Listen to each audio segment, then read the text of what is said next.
Welcome back to the show, ladies and gentlemen, boys and girls, spirits of all ages. It's a pleasure to have you here again.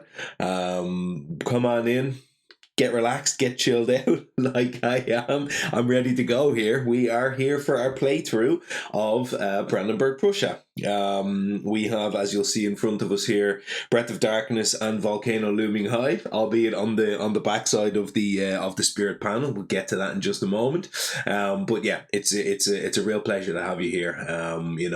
Welcome back for everybody who's an existing viewer of the show, and for anybody new, come on in.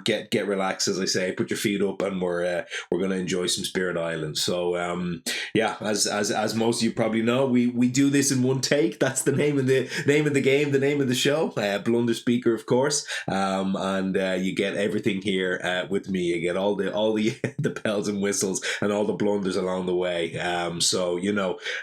Put your feet up, grab a beer, perhaps. I've got myself my one allowed beer for the evening, which is a fantastic Marzen dark lager. I mentioned on one of the recent episodes that I had gone off alcohol. I lasted 2.5 months, which I'm pretty proud about, but I got pretty fed up with the non-alcohol beer. So I'm drinking very much in moderation, and I've allowed myself one beer to go along with my sparkling water, which I also have a small bit of, get myself hydrated before we start. Look, we're Brandenburg-Prussia 6. I don't have the adversary panel out. I was about to grab it, but actually I won't grab it because I'm about to talk you through some changes I've made on the show. We won't spend too long looking at them, but I'm going to quickly step through some nice little overlays and some fancy stuff that I've added into my OBS studio here. So hopefully this is going to improve the quality of the show, and certainly improve my quality of lifestyle, and reduce the need for post-production, which I did mention in my last podcast episode. So I'm going to go through and I'm going to step through some of the overlays that I've got set up here. So clearly here's our table cam. You can see me. This is the webcam. This is going to be the main sort of view on the playthrough. But what I have here is I've got a handy dandy card cam set up off just to the side of my table here, which I'm going to be able to put cards in real time live, and you will now be seeing that rather than my face. So that's going to be over here just to the side of the table, and we can put our event cards and fear cards and all that kind of stuff in there as we go. What I also have here then is my spirit panels pre-configured and ready to go. So as we said, we've got Breath of Darkness and we have Volcano, so they're both set up here. And if we're spending a little bit of time talking through one of the abilities or something like that, I've got those configured. And then I also have my Brandenburg-Prussia card as well. So clearly here we will be talking about Brandenburg-Prussia 6 because I enjoy pain and I love getting harmed, and really having to think about my games because they don't act quite as much enjoyment for me as they do work and torture sometimes. But alas, that's what we're doing as part of the adversary series, of course. So Brandenburg-Prussia here, level 6. Ultimately they're a pretty straightforward adversary in the grand scheme of things. They do, they essentially speed up the deck, which we have configured over here on the right hand side already. So you can see here they basically just make a deck that goes like a stage 3 followed by 3 stage 2s and then 4 stage 3s. So we're not going to jump too much into all of that today. That'll be for the podcast episode next time out. But they've got a small fear deck. They've got 4-4-4, so it's basically the smallest of all the fear decks of all the adversaries. So that makes it fear strategies work quite well against them. So we do have a fear spirit here today, and of course we have a kind of an offense damage style spirit in Volcano. I don't have the board set up because I did that on purpose because I wanted to kind of talk a little bit through. There's a little bit of interest in terms of Volcano when you start a game, and kind of how you go and choose your starting land with them. So I wanted to just kind of do that in real time, just to show you and sort of talk through just, very small amount before we start the game itself. So I'll go ahead and roll for my left side here, which is going to be board F, isn't it? A, B, C, D, E, F. So we're going to be on board F on the left, and on the right, we're going to be on board D. So hopefully those pair together. I can't remember which doesn't go with which. F doesn't go with D, so that's no good.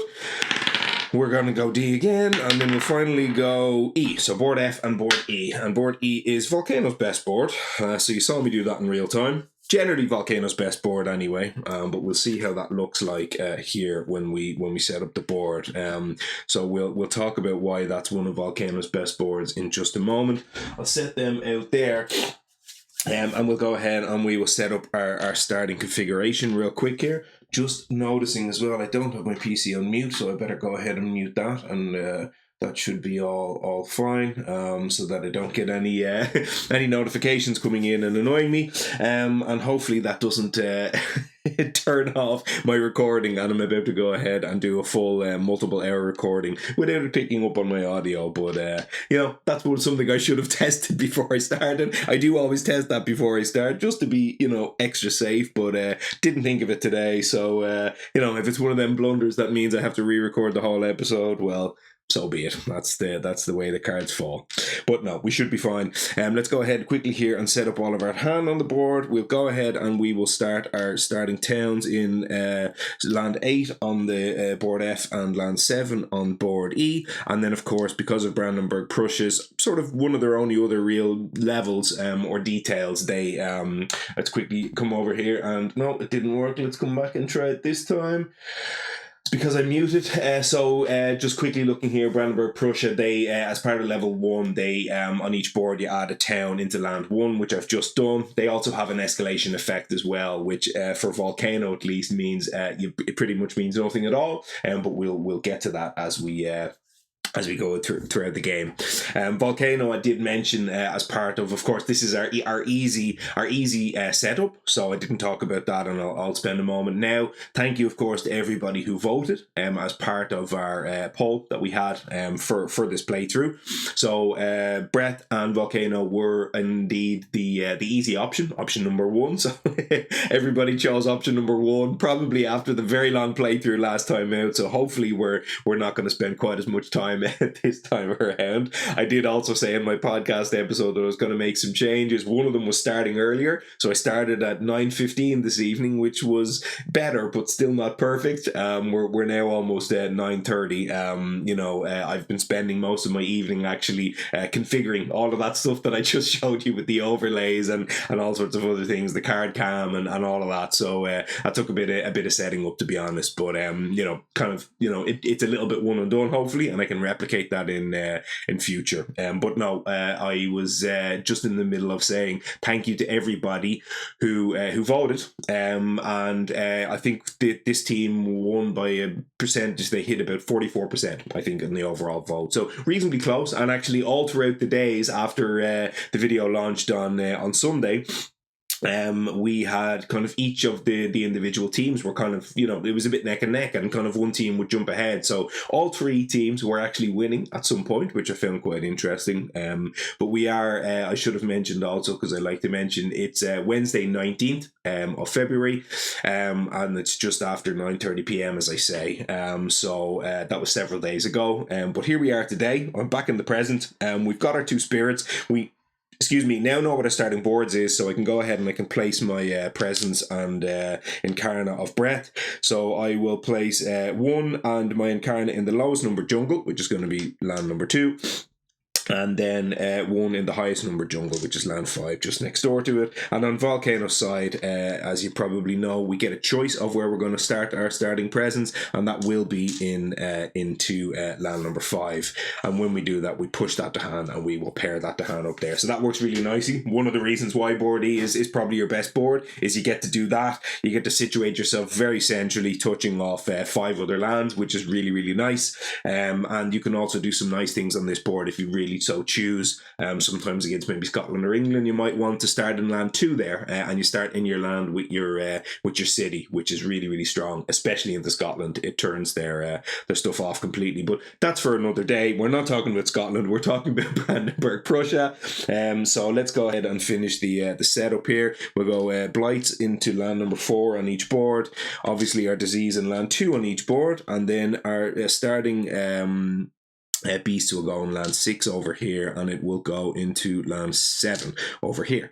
So that's our starting board. We've got our Brandenburg-Prussia extra town.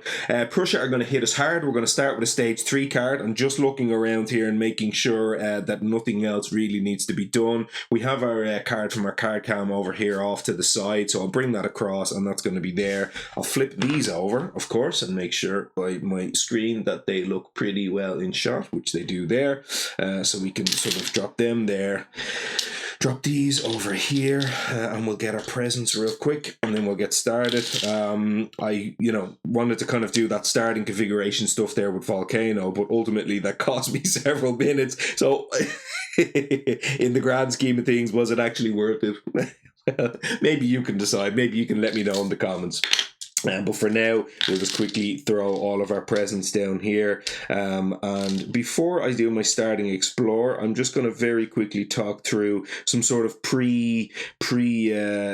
determination or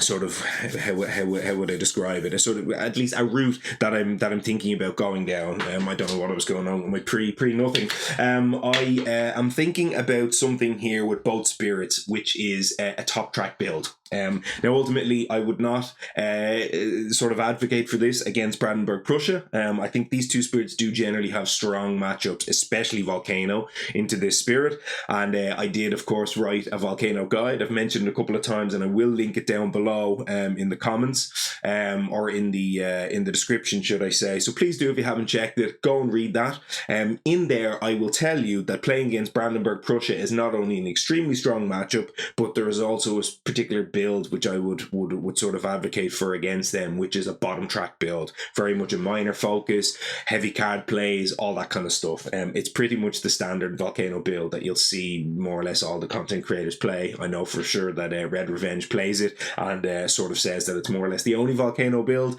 I happen to strongly disagree with that, and I believe very strongly in the top track build for Volcano. However, not in this matchup. But alas, I'm only going to get one chance to get Volcano on the channel, and I sort of figured that given that it was such a strong matchup and bottom track sort of plays focus will be very, very strong in here, I'll give myself a little bit of an extra challenge, and I will go down and I'll do my sort of general top track build with Volcano, and I'll give myself that extra little bit of difficulty to contend with. So you'll get to see me sort of struggle a little bit through that, and it's a very heavy major focus, which again I would not usually advocate for against BP. On the other side of things then with Brett, again, for me, Brett is actually not again, it's a little bit different. I think Volcano has 3 very distinct and clear and strong and viable builds. For me, Brett doesn't. I think Brett is a bottom track only spirit. And I say bottom track only, you'd usually almost always go for that sort of second energy node there, unless you've got a combo of somebody feeding you energy. But generally speaking, I think Breath is so strong as a bottom track spirit. I think this spirit is outrageously strong, maybe arguably too strong in some of the things that it does, but I think it's super cool and fun, so I think that's okay. However, my point here is that they have a really cool Empower Incarna node on their top track, which always intrigued me a huge amount, because Empowering the Incarna is awesome, but I just never went for it because I don't think this spirit has any reason whatsoever to go top track. But because I'm giving myself a challenge today, I'm also going to go and try a top track sort of major-ish type build with Breath of Darkness. I've never done it before. As I say, I don't believe it exists. I don't think that's really, if your goal is to win a game of Spirit Island against almost any adversary, I don't think this is something you should do. So this is very much a case of do as I say, not as I do. And with that, we're about 14 minutes in already. We're going to hit our starting explore here, and we're going to have a look and see what things look like. One last note before I flip this card. I have written in my guide, if you go and take a look at the Brandenburg-Prussia section, where I say that if the starting explore against BP contains a mountain, which is 50% of these cards, I think the game is almost over. That's what I said. Now, as I said, that's a little bit more when you're looking at the bottom track focus, and we haven't hit a mountain explorer as part of our opening explorer with Volcano. So we're on max challenge. We're going no mountain in as part of our opening explorer, and we're going and trying a top track build. So let's see how it all shakes out. Maybe I'll look like quite a fool at the end of all of this, but we shall see. So I'll go ahead and I'll do my opening explore here, and of course, because it's Spirit Island on the balanced side, we will always have a source for all of our explorers, even on a stage 3 card.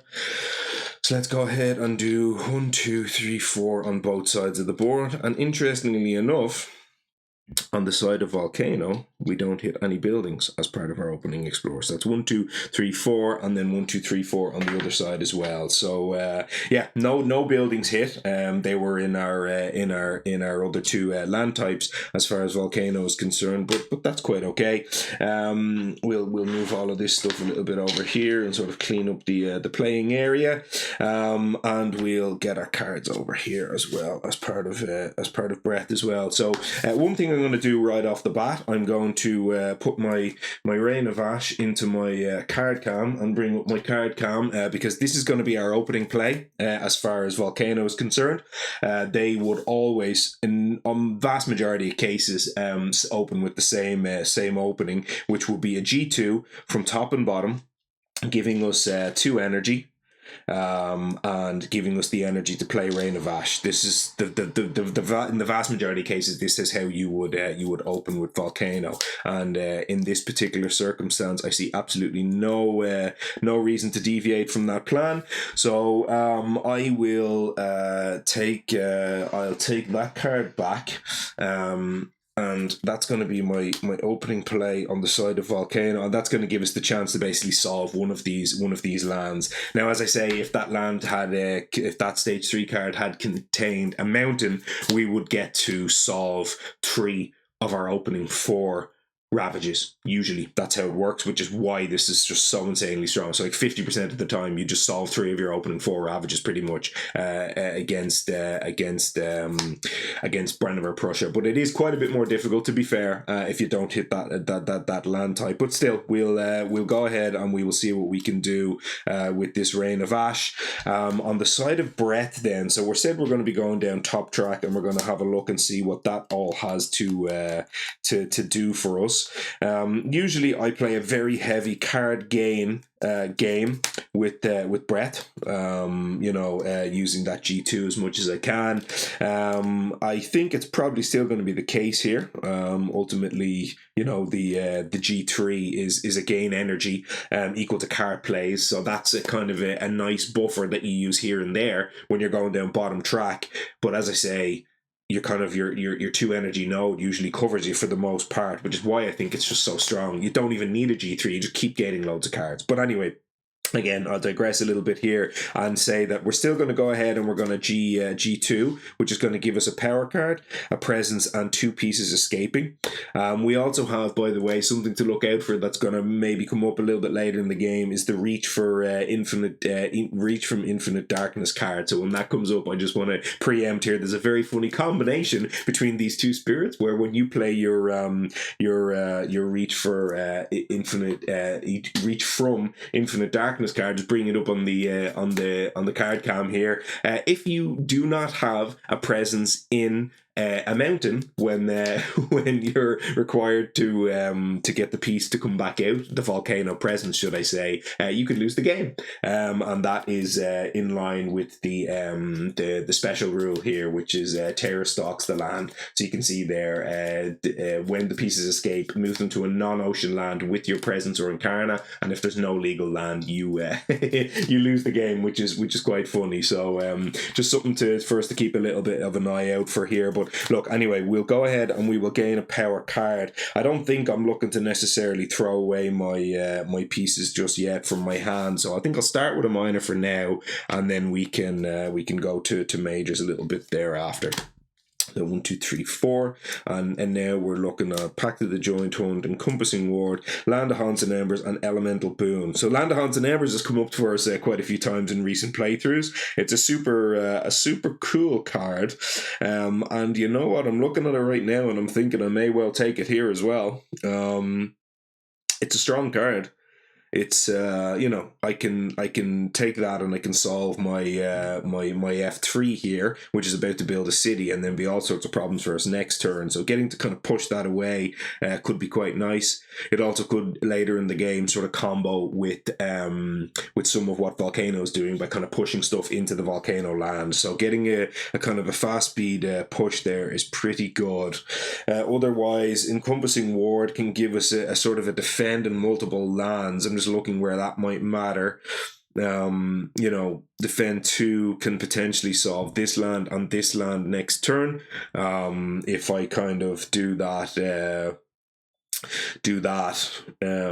but even only one of those lands has the hand, so it's not even hugely interesting to try to solve those. I mean, I could G2 on my 3 range and sort of try to jump across here. 1, 2, 3, 4. No, I can't even do that. What I could in theory do is no, because I had a presence. I was about to say I can do this move presence 1, but that can only happen after I place the presence, so I can't do that before I would place that presence. By the way, the bottom track move a presence 1, I will definitely want that in this game. Despite saying I want to play this as a top track spirit, that move a presence 1 is absurdly powerful. With this spirit, it's the biggest no-brainer that you can get, because moving your incarnate around and kind of using your innate abilities is just so strong. So we'll get to that in a moment. I think I am going to go ahead and take the Land of Haunts and Embers here. So that one is gone, and we'll throw them away over there. The Land of Haunts and Embers is back in my hand, and it's also obviously, needless to say, very good elements for us as well as everything else. So I think we will want to play that on the opening turn. So that can be one of our plays. We are, of course, sorry, by the way, up here as part of that, going to have to let 2 pieces escape. We only have 1, and it's going to have to go in one of our one of the lands where we have presence here. The thing about it is, what I can do is I think what I want to do is I want to jump over into this Volcano land early in this game. I mentioned before about that Reach from the Infinite Darkness card, where you want to basically the presence from Volcano coming back into the game, and being in the Volcano land means I can just kind of keep dropping their presence back into the thing, which I think is a potentially a really nice thing to do. Now, the funny thing here is as well, the chances of me wanting to abduct Volcano's presence in the first place is not particularly huge, but I might want to do it to give Volcano a range boost, which could be quite nice. And the other thing about it is as well, even still, me putting a presence in there means that when my pieces escape from the Infinite Darkness, I can just keep dropping them back into that Volcano land, which should end up being pretty strong as well. So I think ultimately, given that, I think starting the game and putting a presence directly in there at range 3 is probably somewhere where we would like to be. So let me go ahead and think about that. The other play here I want to make will be, so I'll be able to get level 1 of my innate, presumably here.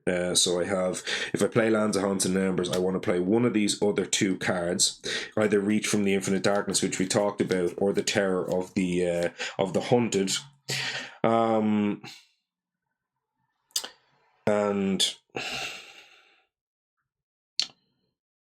if I go Terror of the Hunted, it's if beasts are presence, 1 fear, and add a blight. So that could give us, or not a blight, a strife. And then I also get to add a strife per terror level. So this is basically just give me a single strife at range 0, which goes ahead and potentially solves... No, it doesn't solve any of my lands unless I place one into that land. So I could range 3. Oh yeah, sorry, no, I can do my move of presence like that in there. I can actually also, sorry, do that to to solve one of these explorers. So that's what I'm going to want to do. So I'm going to want to take from the bottom track so they can push that in there and solve that explorer. So that's one thing I definitely want to do. That, of course, is my presence. Make sure it's on the right side. I believe it is. Yeah, that's the flip side. So it does count as a beast as well, but that's not going to matter here. So if I can push that in there to solve that land, that means I'm going to solve you.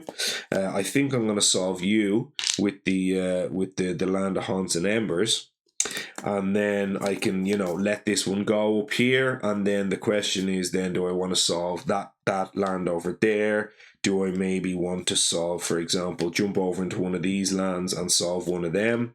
Protect those two to hand up there, for example, could be something quite nice. I do need to play one of these two things, so I think I will go ahead and play that Terror of the Hunted. I'll put the reach from the Infinite Darkness back in my hand. I'll go and I'll show this card on the card cam. So this is the one I was talking about, Terror of the Hunted, and this is going to give me a chance to solve a land. So I won't jump into the volcano just yet.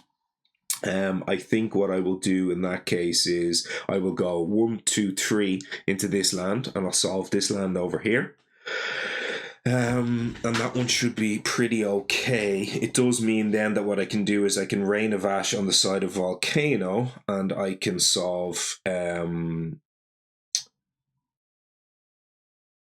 it's going to depend. I can basically solve any of 1, 2, 3. I've got three lands over there that I can potentially solve, and I will do all of that.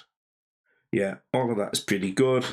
So I think we're fine. The other thing I want to do is potentially get rid of the Terror of the Hunted here and show quickly Land of Haunts and Embers for those of you who aren't so familiar. That one is going to be used, as I say, to solve this land. So I'll bring those back out. I'll finish my my growth here, which is going to be 1 energy going onto that. This piece is going to escape. It's going to escape into, I think, this land in here, which should be fine. I'm going to unlock that Move of Presence on the bottom, and I'm going to use it to push my presence in there, and that one should be okay as well. And then, as we say, we're going to go ahead up into that land, and that's going to be solved with this card. So I think we're good to go. We've got our 2 presents over here. We obviously need to, place these 2 into here. So I'm going to go and I'm going to bring up the Spirit Panel just to show what I'm doing here. I'm going to use my level 1 of my innate, and I'm going to do 1 damage at my my Incarna, which is going to it's going to kill this. So that's dead. And then I can push this Incarna, and I will push it, and I think I'll push it up into here. Get that a little bit across the board, so I can potentially solve an explorer in a jungle or a mountain next turn. So that's okay. And then I'll obviously go as well. Oh, I should probably have fear in my fear pool. That's not a great start on this game, is it? Unfortunately, as well, I have my my fear is in my it's in my my little broken token box thingy over here, which I've been using for my card cam. So I'm now going to have to disturb my card cam potentially, and this is certainly not ideal. Bear with me here, folks. These are the blunders that we have to come and expect in the game, as we've said. So let's go ahead and close that up and hope that there's no Blighted Highland effect that comes later in the game that tells me to get another one of those fear out of that fear pool. Let's just quickly have a look here and see what this looks like, and realign my my card cam and see, is my card cam looking okay? Yeah, I think we're pretty okay there. So we can continue on. Okay, a little disruptive, but I think we're good. So we've got our presence out. We've got our presence out over here. We know the lands that we're solving, at least from the side of the Breath of Darkness here. So we take our two fear from the lands of Haunts and Embers, and we're going to get to push these 2, and we're going to place a blight. So let's place one of those blight in here, and we're going to push the 2 of these, and I will have a look and see where am I going to push them. I think I'm just going to push them in here, make a big old land in there, and that should be fine. And then we'll go ahead and we'll resolve an event card. We won't resolve one, sorry, we'll flip one, but we won't resolve one. That's putting down roots. It's not going to matter. And we'll move on, and we will go to our build. So build. and build over here, and build over here, and build over here. And then on this side of the board, we're going to build a town up in 7. We'll build a city up in 8, which we said we're just going to have to let that one go. That's fine. And then the other two builds are solved. And then we will go and we will explore, and that's that jungle that we talked about. So it's an explore and into jungles, and it's an escalation. So quickly bringing up our card count here, or sorry, our adversary panel. So the escalation is before exploring. So what we do here is we go on each board with buildings, add a town into a land without towns. And that was what I was talking about before, is Volcano often has a very nice land that you can just drop a town directly into in the center of the volcano. So we'll go ahead and we'll do that. We'll put that one in there. And on this side of the board then we have two choices. We've got either a blight land or we have a land with the Han. And we'll go ahead, I think, and throw that in there because the other lands are all at risk in some way or another. Now we will do the explore. And we'll explore into jungles, jungle and jungle, and we will get to solve that that next turn before it builds, which is something very, very nice about Brath. And before I do anything else, I'll have a quick sip of my beverages. It's good to have with a beer, to have a glass of water as well. Big proponent of that. I love my beer, love my whiskey, love my wine, but always drink a lot of water while I'm having a drink, which is you'd think it would make a difference, but you know, maybe I'm just too old. But anyway, so we've got our slow phase here. So let's go ahead. We set on this side of the board here, so we've no beast over in that corner, but we'll still go ahead and place our strife. So that should solve that land for us quite nicely there.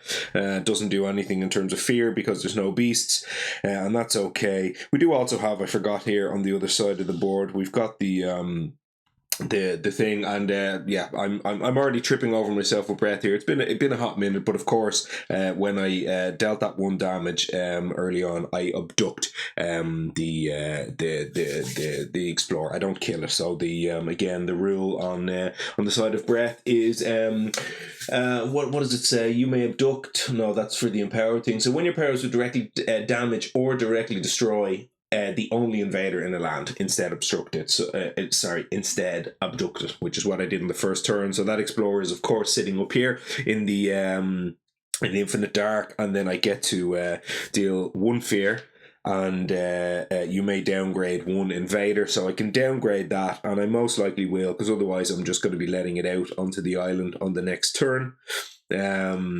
Yeah, because I'm gonna have to do that. So I've no way of getting any other beast or anything in there. So that's going to be downgraded, and that's gone. So that's fine. And I generated my 1 fear for that. And then on the side of Volcano, then as I say, we've got 2 fear for Rain of Ash, and we got to make a decision. I'm going to be drafting for a minor power next turn, most likely.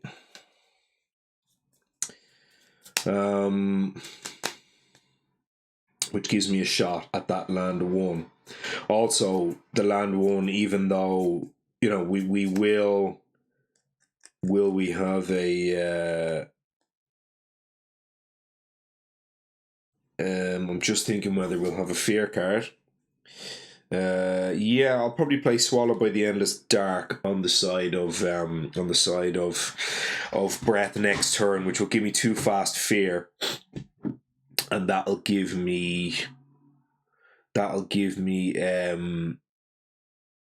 fear card, which gives me a shot at this. So I think I'm gonna leave 1 alone. I'm not gonna touch that. I'm gonna try let that solve itself. Could be an event, or could be any number of things that help us out there. So I can use this Rain of Ash. And there's a play pattern here, which I'm gonna go ahead and work towards here. So I'm gonna go 2 fear, and I'm gonna push these 2 out of here, and I'm gonna push them into this into this jungle, and I'm going to show you a play pattern that I advocate for with Volcano quite a lot. So clearly that's a land that's about to build. In some cases, some people might be looking at that Reign of Ash and thinking of getting the explorer and the town out of that jungle, but I'm going to push stuff in there, and I'm going to show you why shortly enough. So that's to make the most out of some of the other cards in our hand. And again, this is a sort of an opening play that I play a lot with Volcano, so I'll kind of talk you through it as we go. So that's the Reign of Ash done. That's gone, and it's going to be out of our hand and over in the corner here, and obviously on the side of Brett. They're gone over there, so that's fine, and we go back to our growth phase. So we're good to go in terms of our growth. And on the side of Volcano, now we're going to hit the G3. So G3 is super powerful. We'll just bring it up and have a quick look here. That's going to give us access to a card. It's going to give us presence. It's going to give us an additional card play. It's going to give us energy. It's going to give us all sorts of really nice things. So we're going to go ahead and hit that button on the side of Volcano. I think are going to go ahead straight away and look for a major and start thinking about what my game is going to look like here. So I'm going to look for a major power, and this is the way I play Volcano, with loads and loads of majors. So this is kind of the opening that you're going to see, and we're going to go from top track. I know that very well also. And that's going to give us access to transform through murderous darkness, sweep into the sea, wounded wild, turn on its assailants, and plague ships sail to distant ports. So none of these cards are really particularly interesting for me, and that is okay. I didn't want to just snap off Indomitable Claim and then get people giving out to me saying, oh, it's easy if you just flip Indomitable Claim. So we've got a bit of work to do here, and that's okay. I wonder... I'm probably not playing one of these cards this turn, which is also okay. So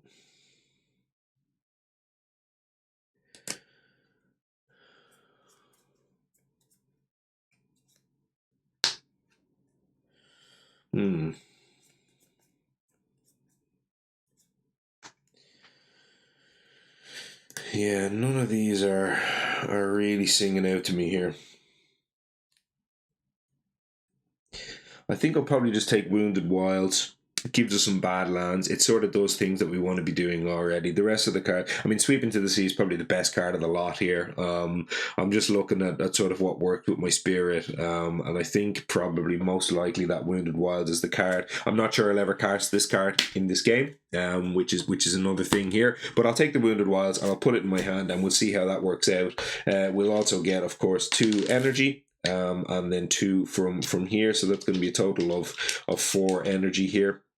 And we'll go ahead and place that all down, and then we will place our presence in here. And we'll get an additional card play this turn, and that is going to look like Lava Flows and Exaltation of Molten Stone, which again is part of that sort of opening set of plays that I talked about. So the Exaltation of Molten Stone here, I'll just get that set up on the camera, and we can have a look while I'm thinking about Brett's side of the board. So the Exaltation will give a little bit of extra badlands and or not badlands, sorry, it'll give a little bit of extra energy and range into the game for Brett if they need it.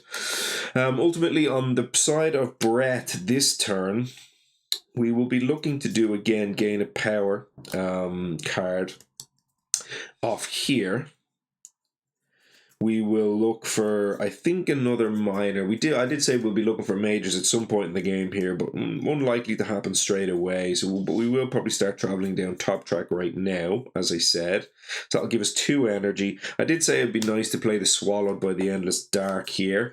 So if I just take back my my Exaltation on this side of the board and set this up over here first, that's going to be 1 and 2, and that's going to give us some nice things with our slow powers this turn. On the side of Brett, then, this Swallowed by the Endless Dark, what can this do for us? This can... can Can we solve anything with this? I mean, if we go bottom track here, which again is the sort of thing that I do with this spirit all the time. If I go bottom track with them here, you get to do the Swallow by the Endless Dark. You know, you get to hit level 2 of the innate. You know, if I unlock the 3 card plays, for example, here as I was sort of talking about it, you could, you know, play, for example, all 3 cards out of my hand here. I'd hit level 2 of the left innate. You know, I'd get to you know, move in potentially here. What would that do? Could it? No, I couldn't do it in there actually. Now that I look at it, yeah.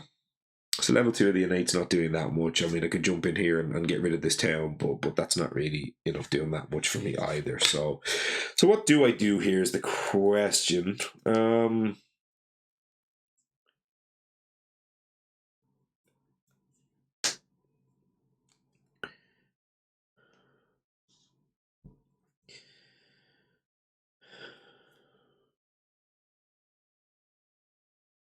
Maybe Swallowed by the Endless Dark isn't doing it. So I've got this mess. That's not, you know, that's just gone basically. I can potentially do a Reach from Infinite Darkness and just get my presence out of there, which is fine. But I'm going to solve that land with my innate level 1, which is okay. Now doing that does require me to play the Reach for the Infinite Darkness here, but that's also fine. I can do that. Otherwise, what else am I doing? Because I can't hit. Yeah.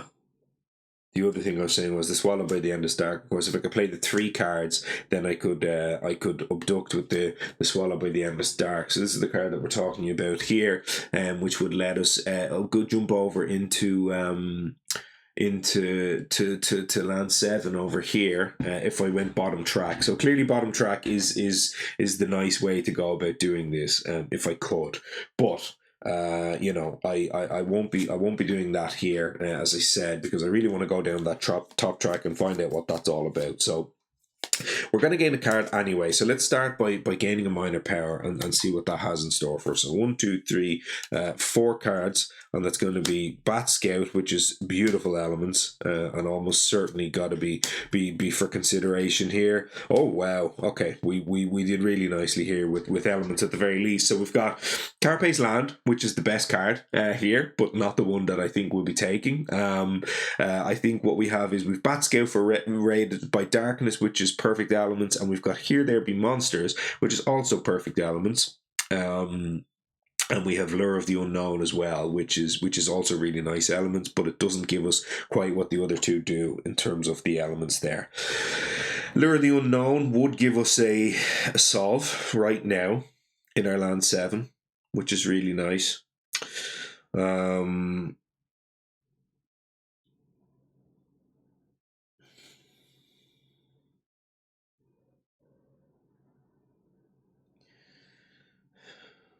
We didn't hit that.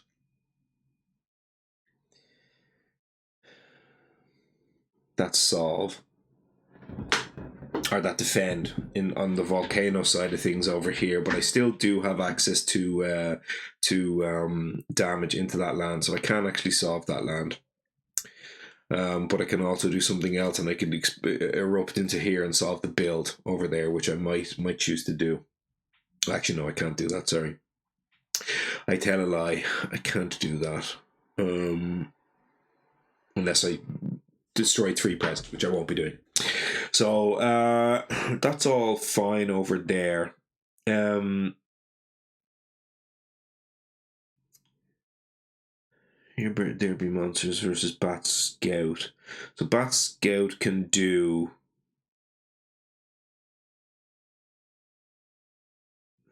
in here, for example, 2 damage. If I play it now and do that kind of after the build, which could, in combination with the side of Volcano, sort of solve that land. Lure of the Unknown gives us a solve up here right away, which, as I said, is not bad, but I really like the elements on those 2 cards. It's very hard to pass up one of these two element cards because they're both not bad here as well.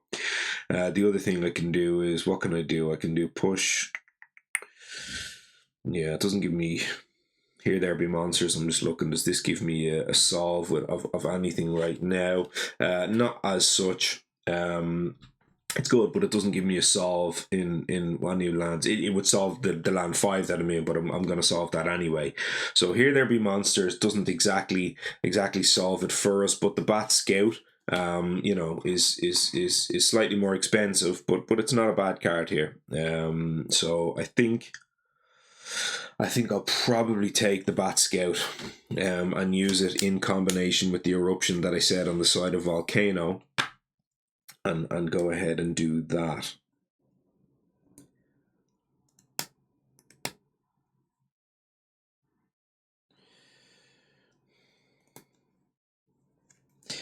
Does mean that I won't get the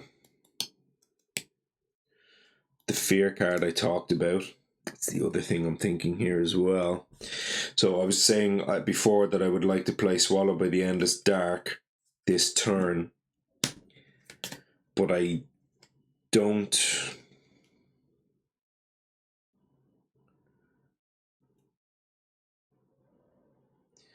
I don't have a place where that matters.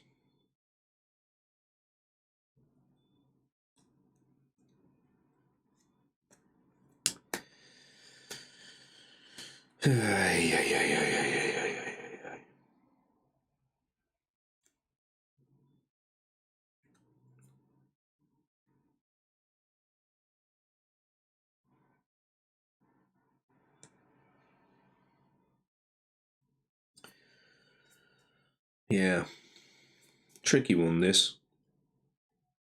Not quite lining up. As I say, this is again the reason why the bottom track thing is usually just so obvious to me. But I'm gonna keep going with it.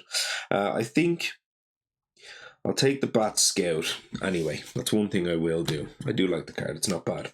And then after that, the question is, what's my other card to play here? So I'll get 2 energy from that anyway. It's going to be on my top track. I think I'll play the card. And yeah, I know what I can do here. Okay. I can sort of waste my Swallow by the Endless Dark a little bit here, but it's okay because I'm not going to be hitting that anytime soon. I don't think, in terms of the threshold on it. So I will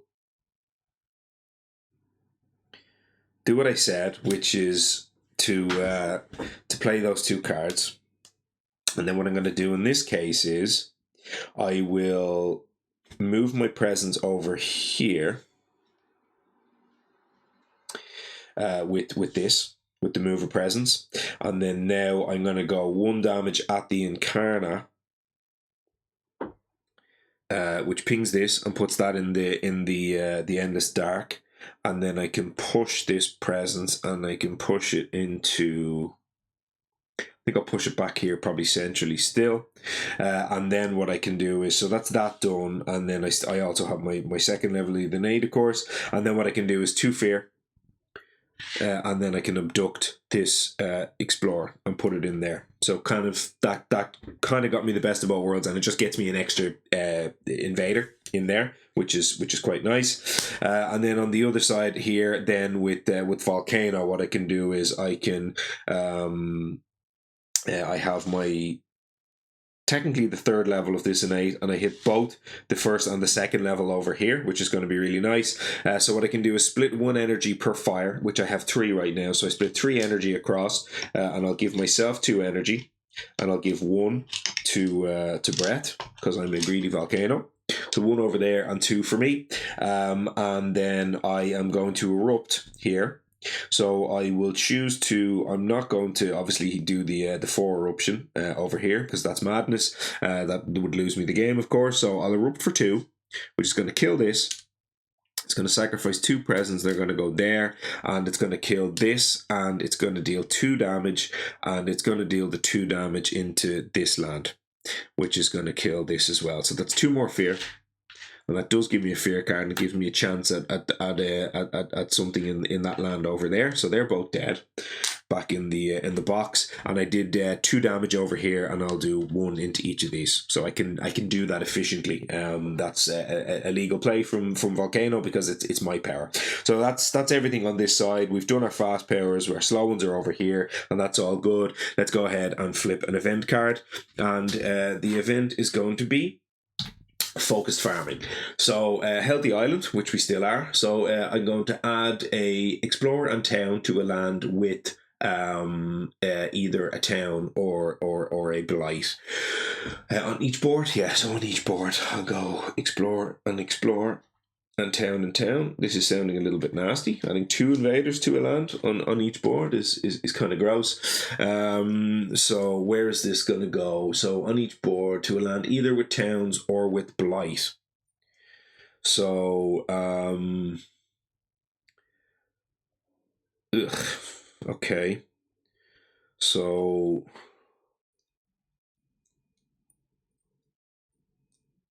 on this side of the board, we'll go in there because that's not disimproving any situation for us.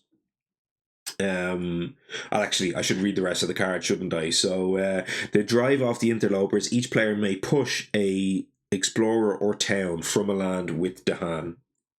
What does that do for us? Certainly doesn't solve our ravage over here. Actually, yes, it does. That's exactly what it does, which is quite nice. So that's a solve on that one, which is good. Over on this side of things, then I could, yeah. I mean, look, I'm just putting that in that land. That's easy. On this side of the board, then what I can do is I'm looking at this jungle here, and I'm trying to do some maths now. So the combo that I was talking about, or the opening that I was talking about, is when this jungle builds. After it builds, I put a Badlands in there, and then on the following turn, then I go and I do Pyroclastic Bombardment in there as well, which is a card you will see in the next turn that deals a whole bunch of damage. So I'm just now having to calculate how much damage I'm going to deal in there. So this is going to take me a second. So I'm just wondering, if I place these in here, will I be able to do enough? I think the answer is going to be no at that point. So it'll be 4 buildings. So forgive me here, I'll just say this out loud, but you probably won't follow along because it's a bit matty. But so there'll be a town, a city going in there. That's going to be 1, 2, 3, 4 buildings. So that's 4 damage, plus the Badlands is 5, plus 1 from the Pyroclastic Bombardment is 6. So that's 6 damage gone into the land, and then the total toughness of invaders is 2, 4, 6, plus the city is 3 more is 9, 10, 11, 12. So I'd need to deal 5 more damage to solve the land. So I couldn't do that with an eruption. So no, I won't be doing this. And I will instead put them in here. Not in love with that. What else does the rest of this card say? The invaders don't. Oh no, invaders don't ravage. Oh, it's a stricken, so I'm not actually going to solve this land. Well, if invaders don't ravage in that land, I can maybe just put them up in there and hope to come back to it later. They're both range 2 from where I have presence, but 1 at least is kind of protected by the hand. So I think I might go ahead and just stick them up in there, and then give this a chance with something beast related to solve the land. There probably isn't much, but at least gives us a chance. So I think I'll do that. Okay, we're good to go here. So I'm looking at the wrong card. Oh god, I'm terrible. I'm a terrible man.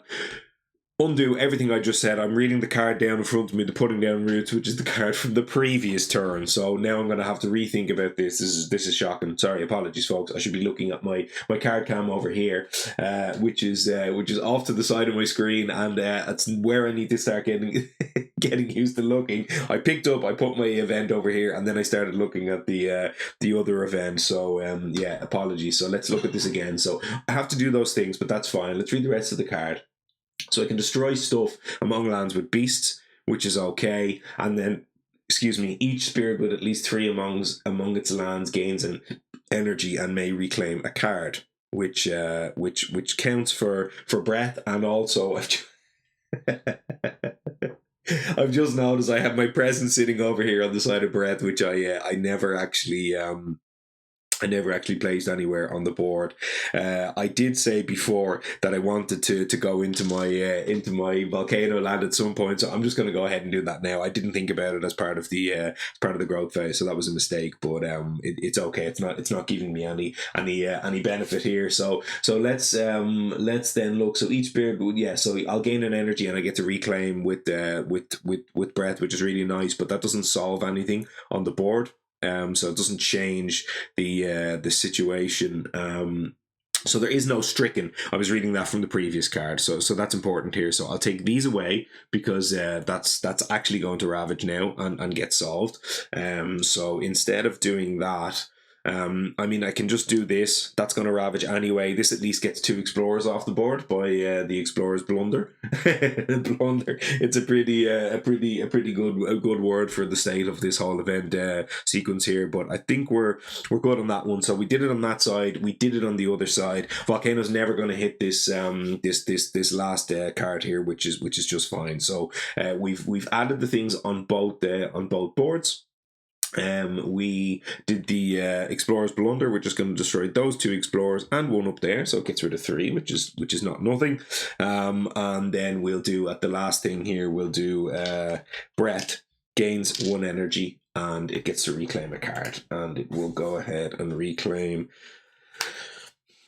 maybe land of haunts and embers.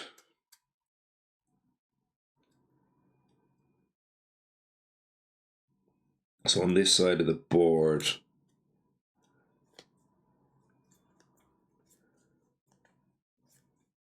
yeah, we don't have. I mean, I have this land over here solved by breath with the Bat Scout in the slow phase, so I can kill that town and solve that land. So that would be a good target for Land of Haunts and Embers, but I don't actually need it. Otherwise then Land of Haunts and Embers, it could solve one of my explorers. I'm just looking at the board. We're going to blight in here, potentially blight in here, blight up here, and blight up here. So there's going to be a lot of blight on this board already. So I think I'll take back the terror of the hunted instead of the Land of Haunts and Embers. It did its job for us, so that's okay. And as I say, we're going top track, so we'll have plenty of energy for that. So okay, we're a bit all over the place here, folks. It's not from the beer.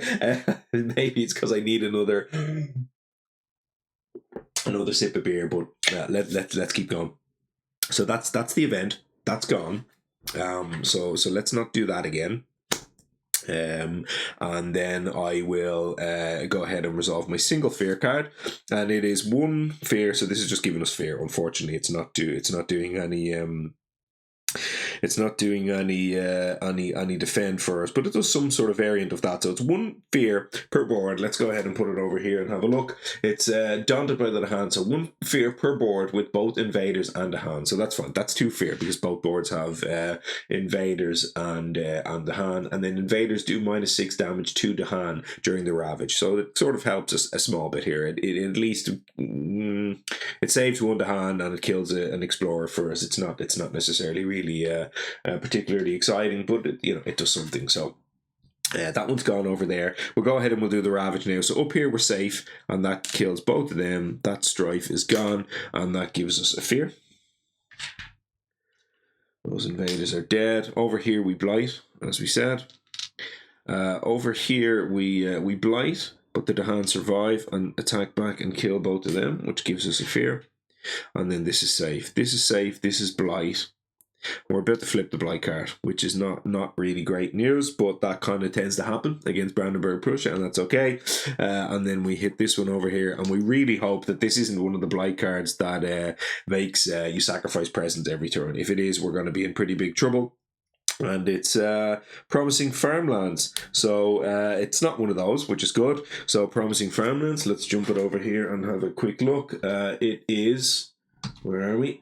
Immediately on each board, add a town and a city to an inland land with no buildings. So that is basically not bad news at all on the side of Volcano. So easily throw those 2 into the Volcano land.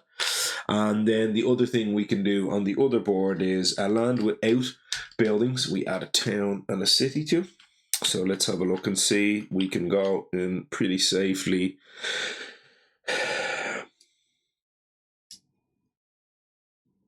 So we've already done what? We haven't done the build here, so we can't go into that jungle in the middle, obviously. So we, and this, by the way, I mentioned this before, but this is one of those situations where, I'll just come back to the cam here for a minute. When I in previous playthroughs I've done this, and I didn't vocalize it now, but I under every circumstance, I would always do safe ravages first. So in this case, for example, here we had a sands over here. There was a safe ravage, and we had an island or a wetlands, which was a safe ravage. So always, not always, the vast majority of cases, I would when I'd be playing. Why did this go dark all of a sudden? Did this autofocus the camera? It shouldn't have. When I would be playing. It looks a little bit dark all of a sudden here. Sorry about that, folks. It shouldn't be kind of an autofocus or an auto darkness on that. So to turn it down, turn it back up and see, does that make a difference? No, a little bit dark there. Okay, well, I'm gonna have to I'm gonna have to maybe clean that up during the post production there. So I'll have to maybe break that and do a little bit of color correction, which I'm still learning all of those tricks. But save me having to go out into the program and change the settings and do all that kind of stuff now, which definitely won't be a good idea. So maybe it'll correct itself after a while. But anyway, the point I was making there was I would almost always do those ravages first and do them safe and have them done so that when something like this happens in the middle of the ravage, I could then go and say, for argument's sake, throw the two of those buildings into that land because they've already done a ravage. Now, there are a couple of situations where I would not do that. One example is bargains of power protection we saw in a previous playthrough, where if I had a bargains active in this land that was empty and it was defended for 2 naturally, or maybe I had a fear card or something that defended that for 2, I might choose to not let that ravage yet, then flip the blight card, because there are a couple of cards in there that add stuff to the board, and I don't know them necessarily off by heart exactly the configuration of every single one of the cards that do that, but I know there's a couple. This isn't the only one, there's a few others. There's one that puts like 4 towns across the whole board or something like that. So in that scenario, I would actually allow the blight card to flip first, so that I could, if I hit one of those cards, I could put the town in there and get a free kill out of it. So I sort of, it's one of those things that I sort of just don't have to vocalize when I'm playing by myself. I sort of just know my operations, but in this case there was no benefit to doing that, so I would have obviously done those safe ravages first. And in this case I basically have 3 choices where I could put these buildings in. It can either be over here in this land, or it can be over in these 2 lands here. And if I hit runner on sands, I'm in pretty big trouble with that land up on the corner. It's pretty much true, I think, of any of these land types now, the way the board is configured. But at least yeah, I mean, I want to avoid coast, so I don't want to put that in there because that's got a double shot. I can hit coasts or sands with that land, so I'll go ahead and put that up there. And the same for this reason, I want to avoid coast if I can, so that wouldn't make any sense. So we'll go ahead and put them up there into that mountain and hope to fade mountains on this side of the board at least. And then we of course have resolved this card. We'll put that back over there, and we'll put 4 blight per player on there, which is not bad. It's not a bad little buffer to have available. 1, 2, 3, 4. 1, 2, 3, 4. Volcano tends to do well in games that kind of go long, and they can sort of use their power and start to take advantage of the majors and things like that they're finding.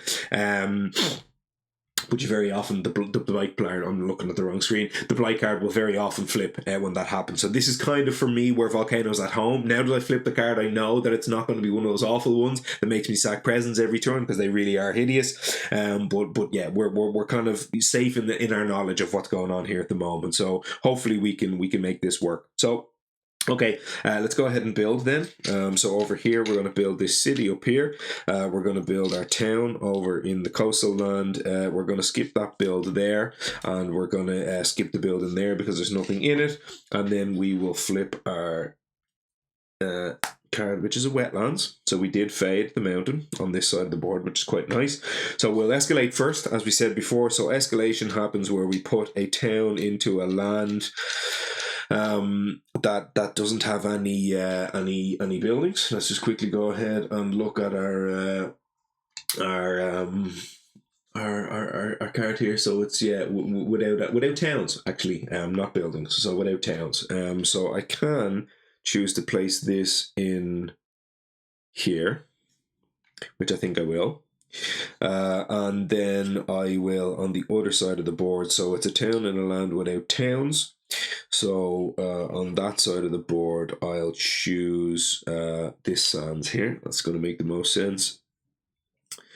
And go ahead and, sorry, we didn't explore. So let's explore. 1, 2, and on this side of the board, at least, we have some nice clear wetlands. So that's not the worst. That's probably one of the best, to be honest, the explorers that we could have hit there. So that's certainly not bad. So let's go ahead now and start resolving our slow power. So on the side of Volcano, we'll first of all return one of our destroyed presents back in there. Then we will go ahead and spend 2 and use our gain a card ability. So pay 2, and I'm going to go and look for another major because the board is starting to look like a mess. So I will sorry, on the previous turn, by the way, obviously when I took the Wounded Wilds, I would have thrown away the Rain of Ash. So that's gone. Rain of Ash has gone out of our hand here, but I'm going to go and look for another major, something better than the Wounded Wilds ideally. So let's see if we can find something. 1, 2, 3, 4. We're looking for a nice big hitter here, something meaty and juicy for us to sink our teeth into. Let's see what we have. We have Draw Towards a Consuming Void, Wrapping Wings of Sunlight, Focus the Land's Anguish, and Weave Together the Fabric of Place. Now, Weave is a super cool card potentially for Volcano here, and I'm liking the look of that one right now. So what that can do for us...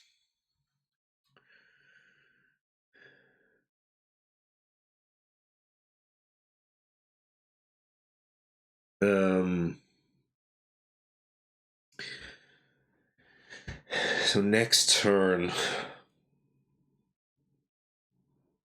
so if we take Weave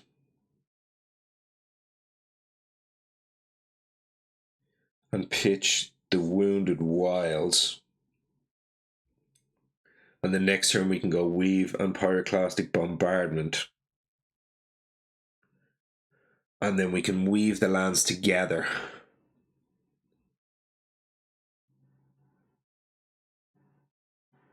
Does that help us at all?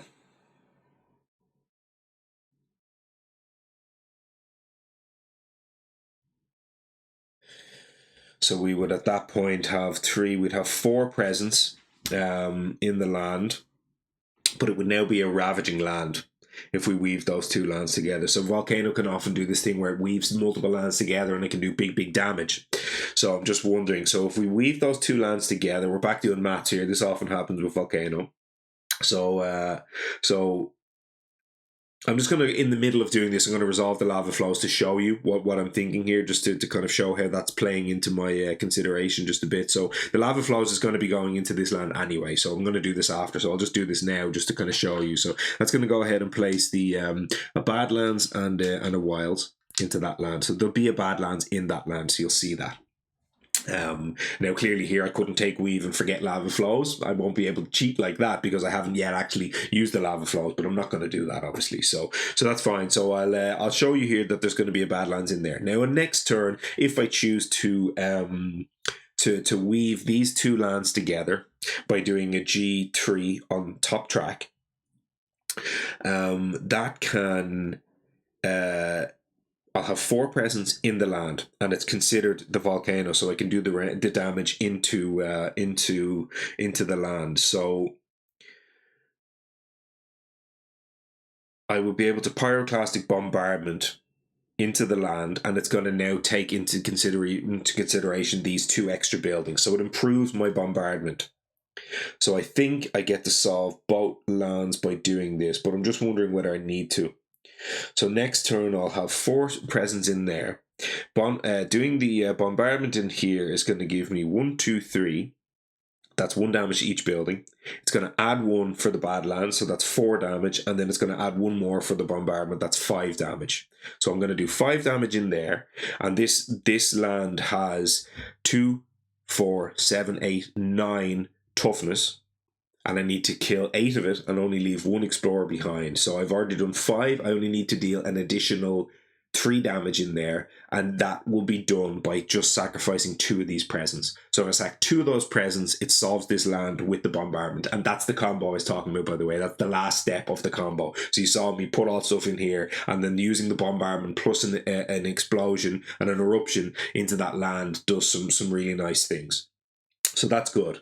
So if I do that into that land, it requires me sacrificing 2 presents. So weaving this land together with my my volcano land, what it would allow me to do is, first of all, it would improve my bombardment by 3, because it would be 1 extra point on for each of the buildings plus the Badlands in here. So it would improve my bombardment by 3, which will automatically kill the city, and my eruption would already have dealt with the town.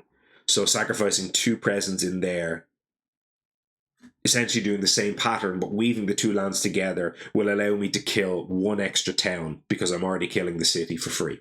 So hopefully that all makes sense. I'm not going to spend too long labouring the point, but what I've arrived to is weaving those 2 lands together doesn't really do anything for me next turn.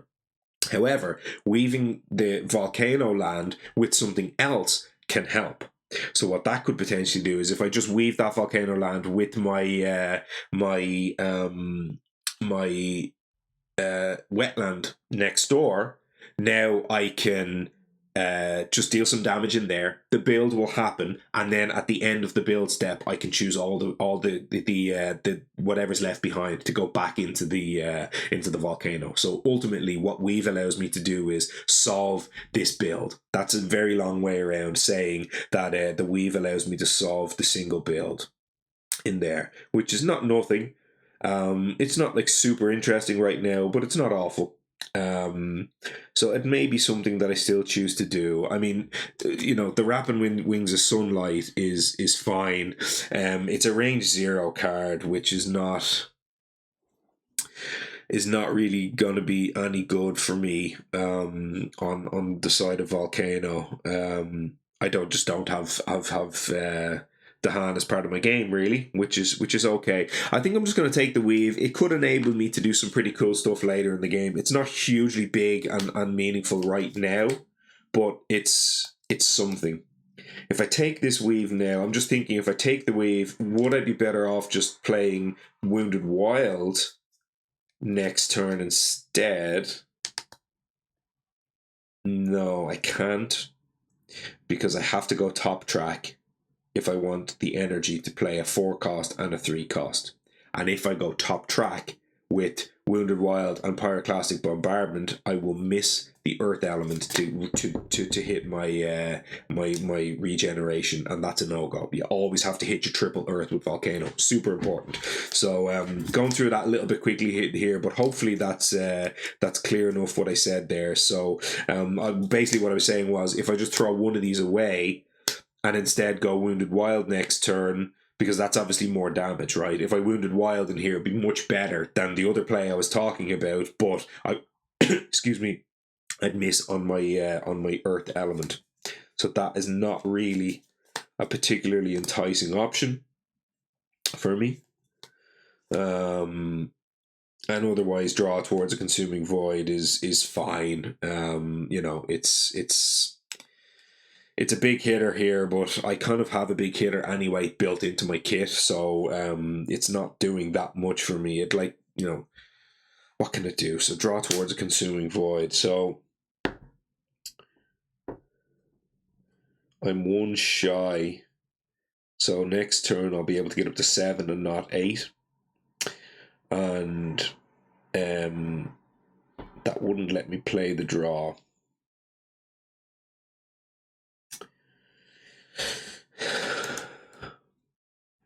just wondering here. I think I'm just wondering now with my card gain also, am I going to forget the exaltation instead of the wounded wilds and allow the wounded wilds on the following turn? Wounded wilds not awful for Volcano here with all of these badlands and blight everywhere and everything else. So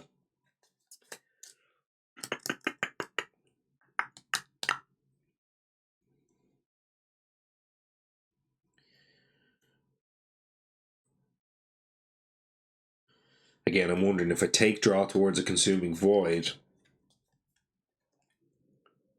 pitch the exaltation, and play these two cards next turn. Nah. No, I was thinking then would I go ahead and do the draw towards a consuming void on the following turn, but no, that's a mess. I'm not doing any of that. Put them away. I'll take the weave and I'll see if we can make something interesting happen with weave later in the game. So the question here still remains: do I take weave and pitch the exaltation? And I don't think I do, because then I've just thrown away all my cheap cards. So no, I'm going to take the weave. I'm going to throw away the wounded wilds. I made a decision. Take the weave and put the weave into my hand, and these two cards go away. Well, they'll go away at the end of the turn, but ultimately I'm finished my turn with Volcano, so I'll just finish that out. And on the side, obviously, sorry, I never even placed the weave in here. Sorry, I should have done that while I was discussing. Hopefully, people know weave towards or together a fabric of place. I get to join lands here, so if that wasn't clear, I should have played the I should have placed the card out so people could see it. But yeah, that's going to allow us to merge some lands, as I say. So on the side here of breath, we were able to do for each the hand in that land over here, we were able to do 2 damage to this town, so that's dead, and that generates a fear. And just to note here on the side of Breath of Darkness, it's when your empowers to directly deal damage to the only invader in the land, so that's not going to count in this case for abducting that card. It just dies. So that's fine. And then we also have then 1 fear per invader here, which is 2 more fear on that side. So we're ticking along nicely. We've earned our 2nd fear card, and that's gone. Both of those are gone, and all of that is sorted first. So they're also gone over here. Okay, we're back to our ground phase. On the side of Volcano, we already more or less lined up what we're going to do. So we're going to go gain a power, add a presence from the top track. We're going to get +1 card play, and we're going to get 2 energy. So that's going to give us a total of 5, which is going to be 3 here and 2 up here. And we're going to place these 2 cards for this turn. So that's going to be all our energy on those 2 cards. I'm just thinking about now what I'm going to choose in terms of a card. I might choose a minor this time, and it would allow me to keep the 2 cards that I have over there. Just wondering here whether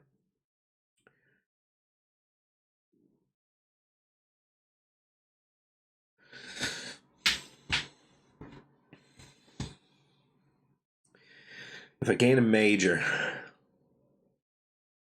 it gives me better visibility on what I want to do with my growth option next turn.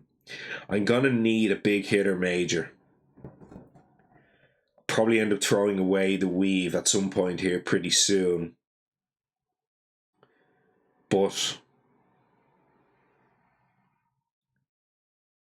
question is, because if I take a major now, I'm going to again have to pitch one of my 1-cost cards, and getting those back in my hand and sort of looping them around again a second time here will probably be pretty nice. So I might just go ahead and take a minor here and then quickly pivot back into majors after the fact.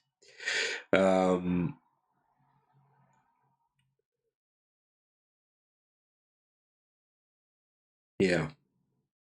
Okay, we'll take a minor pair this time. 1, 2, 3, 4. Now you know what? If I talk myself out of it, if I take a major here and I know that the major does good work without at its base effect, it'll allow me to continue Can you continue growing without reclaiming, which I would really like to do. It would also give me a chance at getting something better than this weave as well, because as we said, this weave wasn't doing huge amounts of work first this turn, so it gives us a shot at another major, which might be more interesting than weave. And then I could throw away one of my... Yeah, I'm going to do it.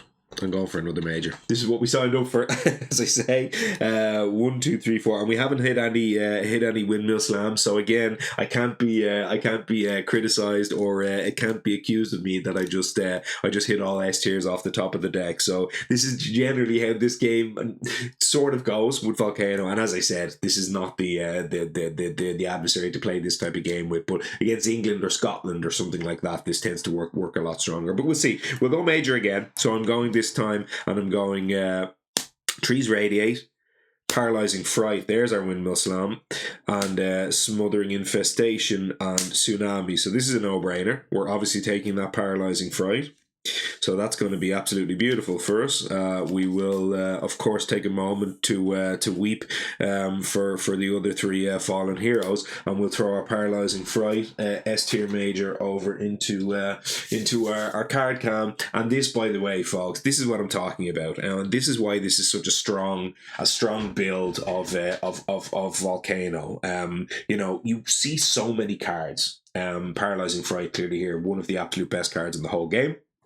So that'll be going into my hand, and that'll be there. The other three will be gone, and you just see so many cards in this game that, with this type of play pattern where you're kind of digging, you're G3, and you're using your gain of power innate, if you can find enough fire elements, and you're churning, and then you find one of these type of cards. Sometimes it's going to be a Paralyzing Fright, and you kind of just start to run through the deck really quickly, or other times it would be Rumbling Earthquakes or Volcanic Eruption or something like that, and you find like a card that just wipes the whole island. So you find these sort of corner case, almost silver bullet cards, and you can take over a game, and it looks like luck, but a lot of the time, as you see, you're kind of just turning. You look at a card draft, now it's rubbish, throw it away. Another card draft, now it's rubbish, and you keep going, and then ultimately you do find these cards. And I found an S tier card here, but the deck is full of cards that are really powerful for Volcano that aren't considered S tier at all.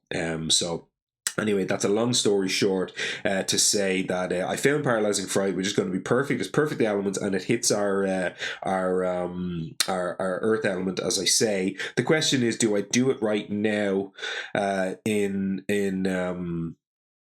I can get range 2 from my Volcano. What I can also do potentially is have Breath play Reach from the Infinite Darkness, and that would give me a extra range. I did say I'm only sacrificing 2 presence this turn, so that's fine. How does Reach from the Infinite Darkness work, by the way? I should have probably checked this before in terms of the Infinite Darkness. So it's on the island, but it isn't a land, and it isn't on any board.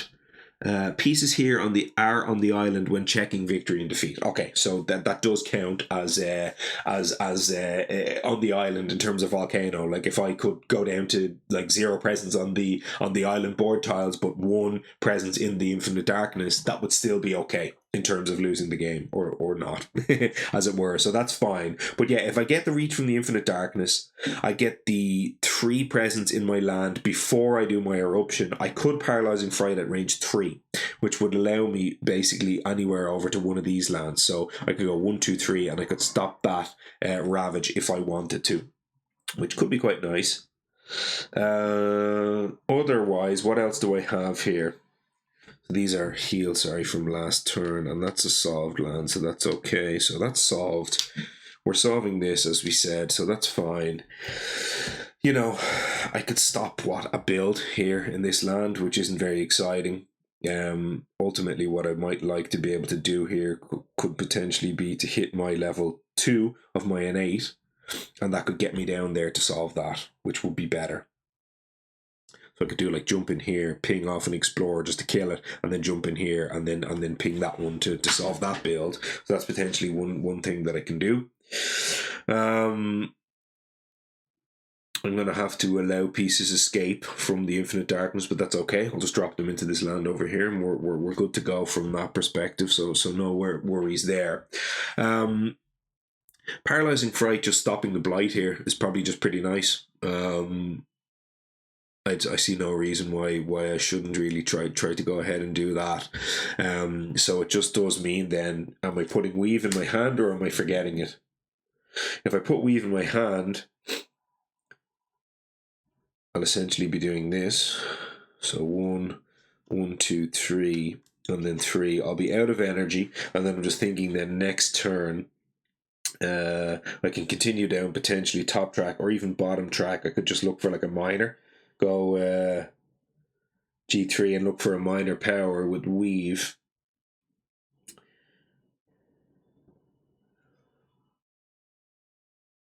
I would need to hit a card with fire to hit my innate to be able to solve this land. So I need to hit any card with fire basically to be able to do that, which I might still do.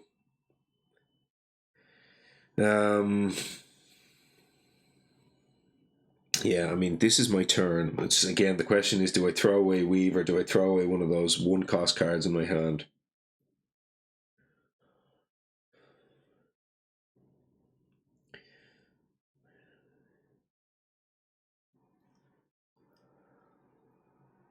I'm not sure Weave is doing it for me right now. It's not quite the game for it. I think I'll throw it away and I'll keep those 1-cost cards in my hand for now. So Weave is gone. Not in my hand, of course. Sorry, they're in my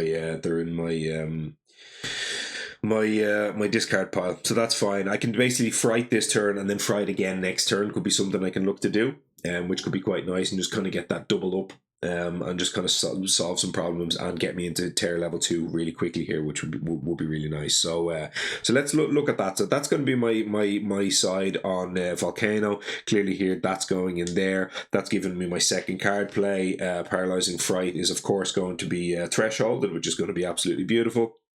And on the side then of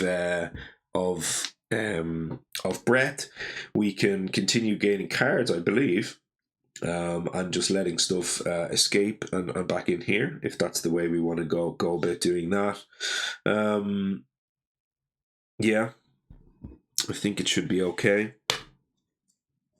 And look to quickly get down and empower that Incarna as quickly as we can. So yeah, let's go ahead and look for a card draft over here on the side of Breath. We'd be going top track, which would give us the Moon, and that would allow us hit the level 2 of the innate, which is nice news. The question is, do we go major or minor? I'm going to be going up to potentially 4 energy here.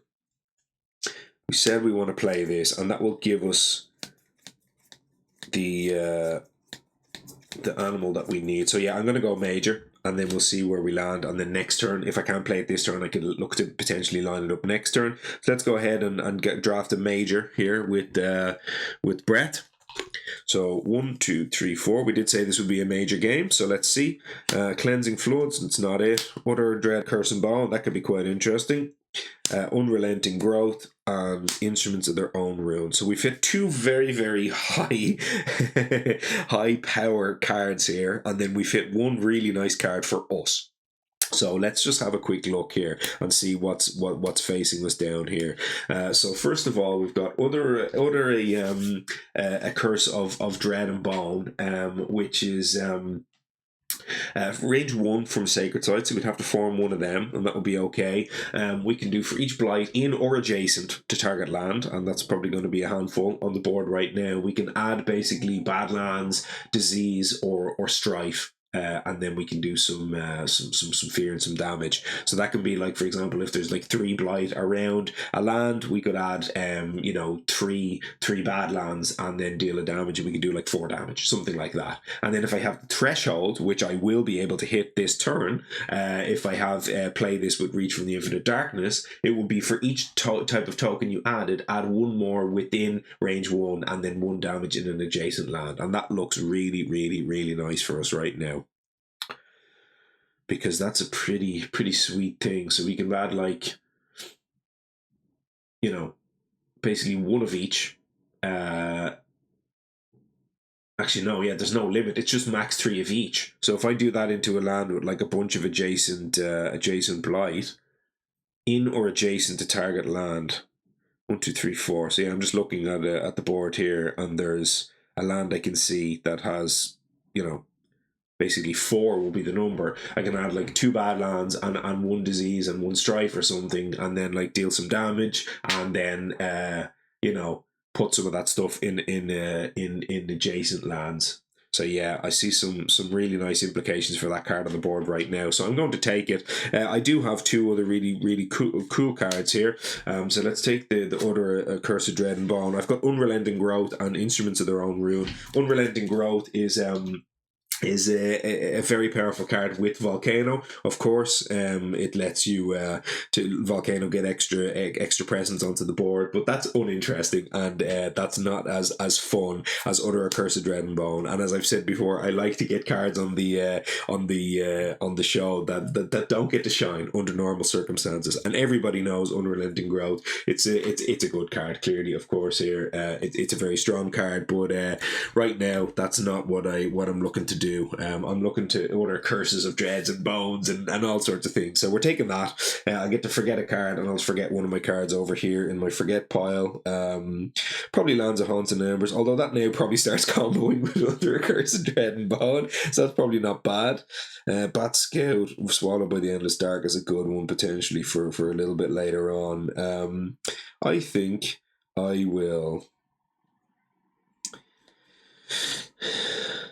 I think I'm going to save the Land of Haunts and Embers to potentially combo with that Utter, a curse. So I'll throw away this Swallowed by the Endless Dark, which is actually one of the best cards in your opening hand. But in this case, the game is not quite playing out that way. So I'll go ahead and do this. So that's going to be the 4 that I mentioned. So it'll be 1, 2, 3, 4. Really nice draft there. Of course, I get to add a presence and 2 pieces escape. So the pieces from over here are going to escape straight in there, which is going to be fine, into the Volcano. That's the combo we talked about before. And then I get to add a presence somewhere here, and I need to make a Sacred Site. And I was coming over it and talking about this land over here. So that is the land that I'm looking at. So that means I'd want to go in there at that Sacred Site and then target this land after the fact, and it's going to let me solve this land. It's going to let me do for example, a strife into that land or something like that. It's going to let me do or even put a Badlands in there plus 1 damage or something like that. So there's all sorts of nice things happening on the board right now. And this is basically just lets me solve 2 lands, which is super cool. So that's my 2 card plays. I got my moon, which is going to give me my 3rd moon for this. I'm going to basically hit this. I'm going to hit levels 1 and level 3 over here, which is super nice. Sorry, level 2 and level 3 over here. I do get to move my presence 1 here, so let's go ahead and make a decision on that one. Oh yeah, I said I was going to jump down and solve that, didn't I?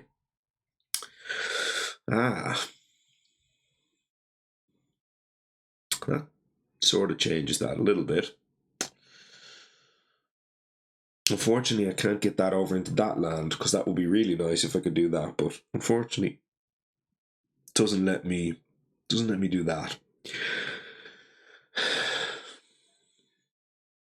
I could, for example, go in there, I could ping the Explorer, and then I could pull the town in over there, which could be quite nice. Did I forget to do my innate last turn? I did, didn't I? Yeah, because I had a town and an Explorer in there, and I had my innate, but I would have downgraded them because I knew I was about to release them. So I didn't gain my 2 off that. That's one I'll have to go back and check after the fact there, but I'm pretty sure I was 2 fears shy on that. Where did I gain my fear card off? Yeah, I'm pretty sure I didn't activate my my ability. Oh, that's a. What did I play on the last turn? Now I'm starting to think maybe I did. Oh, I'm all over the place. So I gained 2 fear. What did I gain 2 fear of?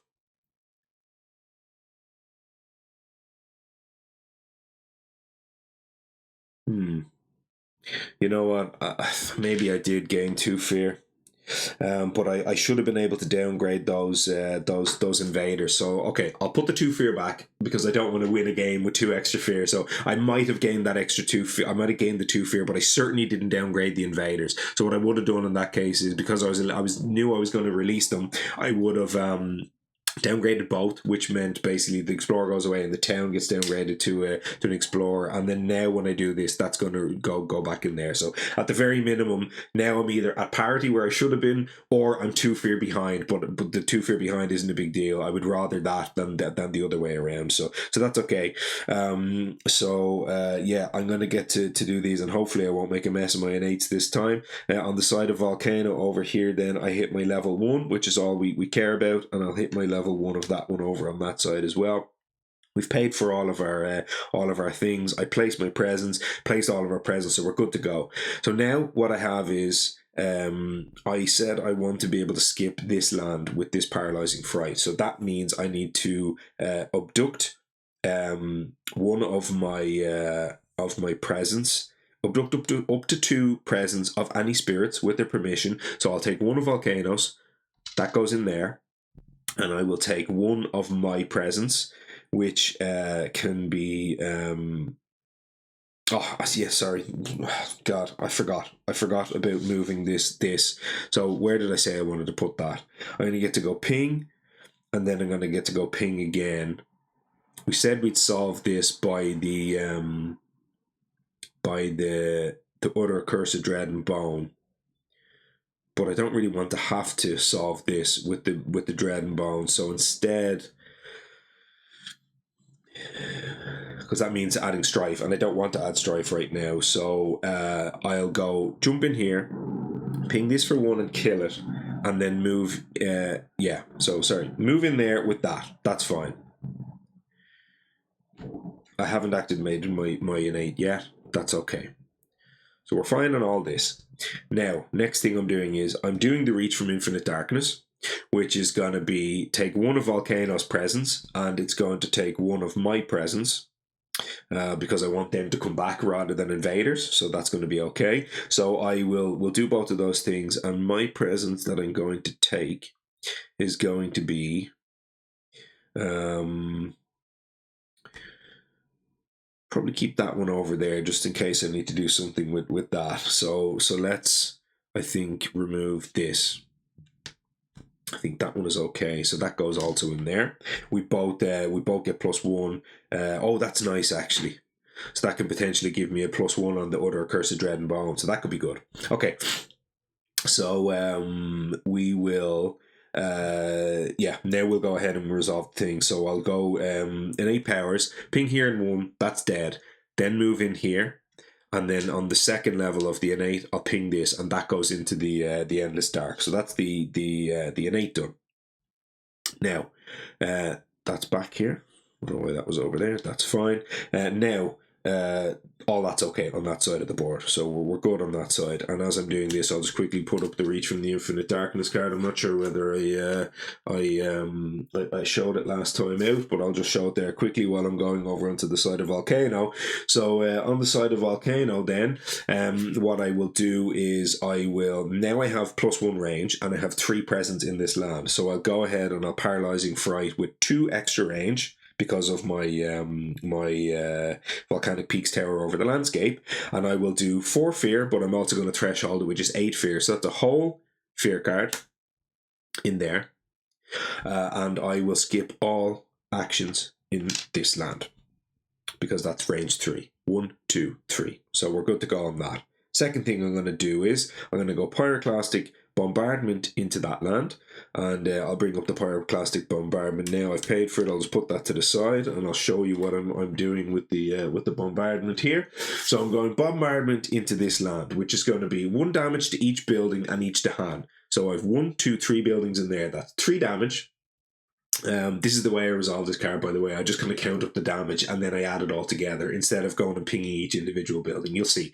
So basically 3 damage plus a Badlands is going to be 4 damage, and then plus 1 more damage, which is the second line on the card. So that's basically 5 damage into this land, and 3 of it has to be done to spread across the buildings. So we've got 5 damage in the land so far. That's fine.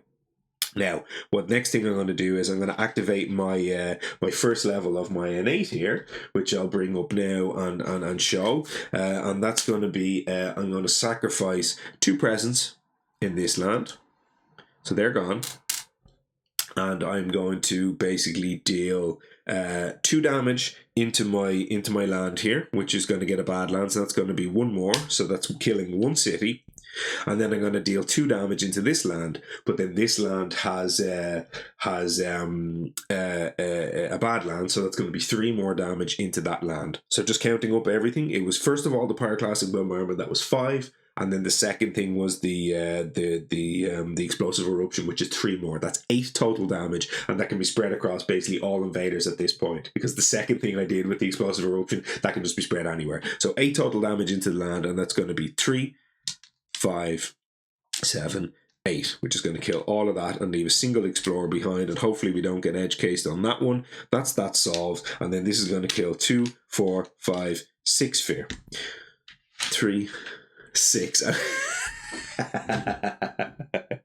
I knew this would happen. I'm too short of hitting terror level 2. So basically, in this case, if those 2 fear that I think I may have forgotten before, if I did forget it, it's the difference between 2 level 1 cards right now versus 3 level 2 cards right now, which is obviously, needless to say, a massive difference. So hopefully this doesn't kind of ruin the game. But yeah, it is what it is. So we'll keep our 2 fear cards, and maybe an event will give us 2 fear. You never know. So that's all done, and we have some slow powers, and that's all okay. So now we'll go ahead and we will draw an event for the turn. We'll put it over into our card count here, and we'll take a look. So it's influx of settlers. No, it's going to be lethargy and degeneration. So we're going to skip the first ravage action in 1 land, and then we're going to add a blight to a land with buildings. Okay. So spirits may prevent either/both effects on any and all boards by destroying 2 presents from each board to be protected. I actually don't remember ever resolving this before. So let's have a look at this. Skip the first ravage action in 1 land, and then add a blight to a land with buildings. So that's 2 different actions, and we're doing this on both boards, and then you can prevent either or both effects on any and all boards by destroying 2 from each board to be protected. That's a strange wording. You can choose. Yeah, so it's either or both. You get to pick. So you just destroy 2 presents on the board to be protected, and then you get to pick basically which of these effects. Because sometimes you'd want to keep the ravage, right? And other times you don't. So basically on this board, we're going to have to go add a blight to a land with buildings on both boards. Which I can do. On this board, I can do it kind of safely into that land too. So that will be a blight in there. And then on the other board, I can do a blight into up here, maybe in here, or maybe I can do it actually into land 2. That wouldn't stop. The paralyzing fright wouldn't stop it because it's invaders, skip all action. So I would still take 2 blight onto the board right now, but I may choose to do that. So that could probably be okay. So I think I'll do it. It also helps with the other accursed dread and bone for what that's worth. And then Sandstalker. So on each board, add a beast to the sands with the most invaders, and then a fear if invaders are present. So can I do it? Yes, I can. I can add a beast on both boards, and that gives me 2 fear, and it does trigger the three terror level 2 cards, which is super sweet. And then we have here, when invaders ravage, if the land has Dahan, it gets some defend, which isn't going to matter at all. So thankfully we didn't at least get edge cased on the ravage, but we did still have to add a bunch of blight. So let's go ahead and do it. So we'll add 2 blight on both boards. So on the first board, skip the first ravage action. It's fine. That's not going to matter. The first ravage action in 1 land. Okay. So on this board, I'm going to add a blight in here. And then on the other board, I'm going to add a blight in here. I think that will be okay. Yeah. And then I am going to do the Sandstalkers. Yeah, I see. This is one of the new cards. It's a nature incarnate card, which is why I haven't played this one before, because I haven't played obviously as much of that expansion. So let's go ahead then and add a beast to the sands with the most invaders on both boards. So up here in this corner, that's that one, and then over here, that's that one. So there's going to be a little pack of beasts down here in the corner, and then 1 fear if invaders are present there. So that's 2 fear total because it's on both boards, and that's going to give us our terror level 3, which is super nice. And then when the invaders ravage, if the thing has thing, we get some defend. So that's all okay. So we skip the first ravage action on each board in one land. The first ravage action. Yeah, in one land. That's okay. So yeah, we'll do that in one land, and that's fine. So we'll move to our fear cards. We've got 2 of them, so we'll bring the first one up, and it's going to be too many monsters. So we'll put these 2 over here for now. So this is going to be tier level 2 now. So each player removes an explorer and a town from a land with beasts, or an explorer from a land adjacent to beasts. So this is pretty nice. So up in the corner here, we can remove. Oh. No. Oh, look at that. Remove those 2 from that land, and that is super nice. So that's a solve on that land. And then up here, then we can do... I can choose to remove a town from this land because it has beasts, or in this corner, I can remove this explorer, which solves this build. So let's go ahead and do that. So that solves that. That's adjacent to a beast. So that's that land, or that's that card. Next card up is going to be Sense of Dread. So terror level 2, remove an explorer or a building or a town from a land matching a ravage card. So okay, matching a ravage card is here, so I'll remove that town. And then on this side of the board, on each board, this is going to die to that in ravage anyway, so I'll just go ahead and remove that explorer, and that's that one fine. That's that one solved. And then our last card is going to be Theological Strife. Each player adds a strife in a land with a presence, and then each spirit gains 1 energy per sacred site they have in lands with invaders. So unfortunately, we don't have a sacred site for Volcano, which is a pity, but we do have a single sacred site for Brett. So Brett's going to gain 1 energy. And we're going to get to add each player gets to add a strife in a land with presence, and that's barely going to matter at all here, which is kind of funny, but it is what it is. So we can just add 2 strife into here. No big deal. They're going to die anyway in a blaze of fire, but yeah, our board is looking pretty okay. It's a pity. I mean, we got some things like strife and things going on with kind of rubbish invaders, right? Putting strife on invaders in the Volcano land is going to do, basically absolutely nothing, because they're going to die anyway. We would obviously like to be putting strife on some of these massive cities and other things on the board, but it's all okay. We're not mad about any of that. So all of that's good. We'll move to the ravage here, and we'll skip this ravage, and then we'll do that one. And on this board, that's all skipping anyway, so no problem. Then we go build. So here, this is not building. Over here, we will build in that land. So we get a town in there. And then over here we have 2 skips, which is super nice. We're well ahead on tempo, if nothing else, on this game. And then we'll go ahead and we'll flip our stage 3 card. Now it's going to be Sands. So we'll have some beasts getting involved after they just got added to the land. So the beasts are here, and now they're going to have some fun. So we'll do our escalation, and it's a pity because we've missed the last 2 times. We've actually ended up with a town in the Volcano land at the time that the threshold, or not the threshold, the escalation was happening. So I said that Volcano gets to skip the escalation, and then it just never ended up happening that way. So kind of funny, but in the end, it's no big thing. So what we have right now is basically mountains is still our safe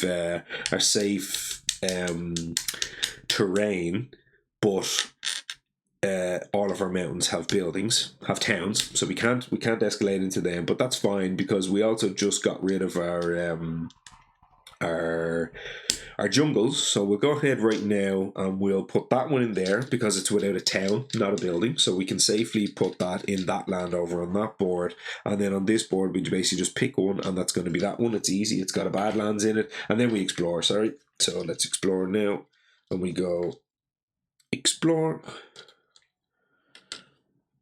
explore, explore up here, and explore down here.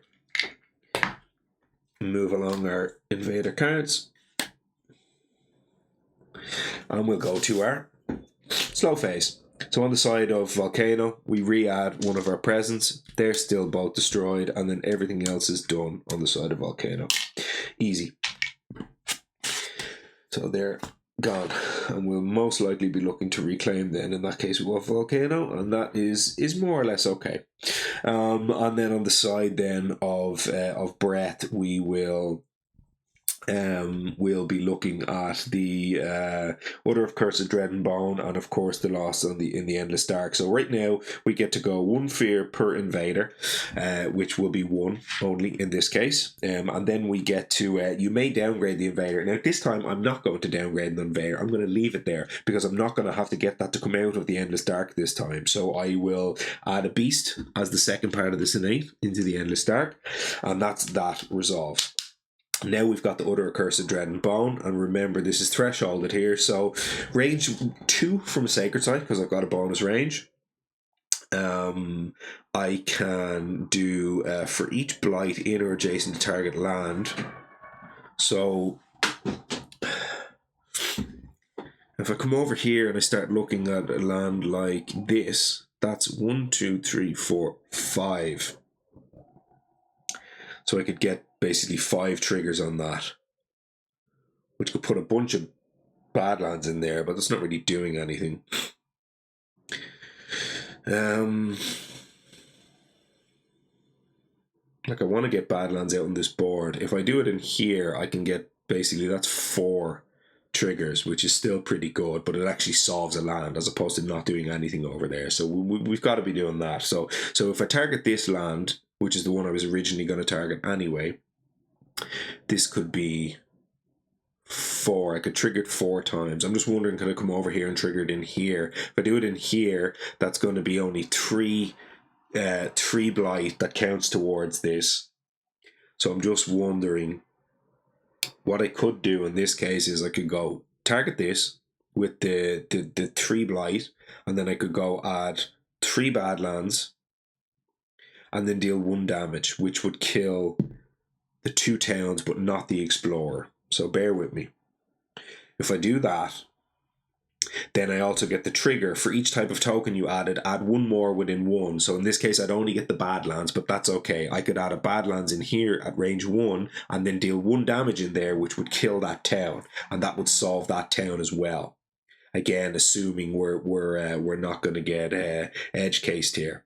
So what I'd end up with if I did it that way is this land and this land both end up with a single Explorer in it, and then next turn I can use my innate power to walk in here and ping that, and then potentially walk over there and ping that, and then I don't get edge case on the Ravage, and I solve a build as well, which sounds absolutely sensational to me. So there we have it. That's our situation. So we'll go at range 2 from this Sacred Site because I have the extra bonus range, and it's going to matter here, which is really, really nice. So for each blight in or adjacent to target land, so it's going to be this one plus 2 adjacent, so that's going to be for each blight, which is 3, I get to add 3 Badlands, max 3 of each, so this is fine, I can do this. So I'll add 3 Badlands in this land, 1, 2, 3, with all those beasts. They're having a grand old time with their Badlands.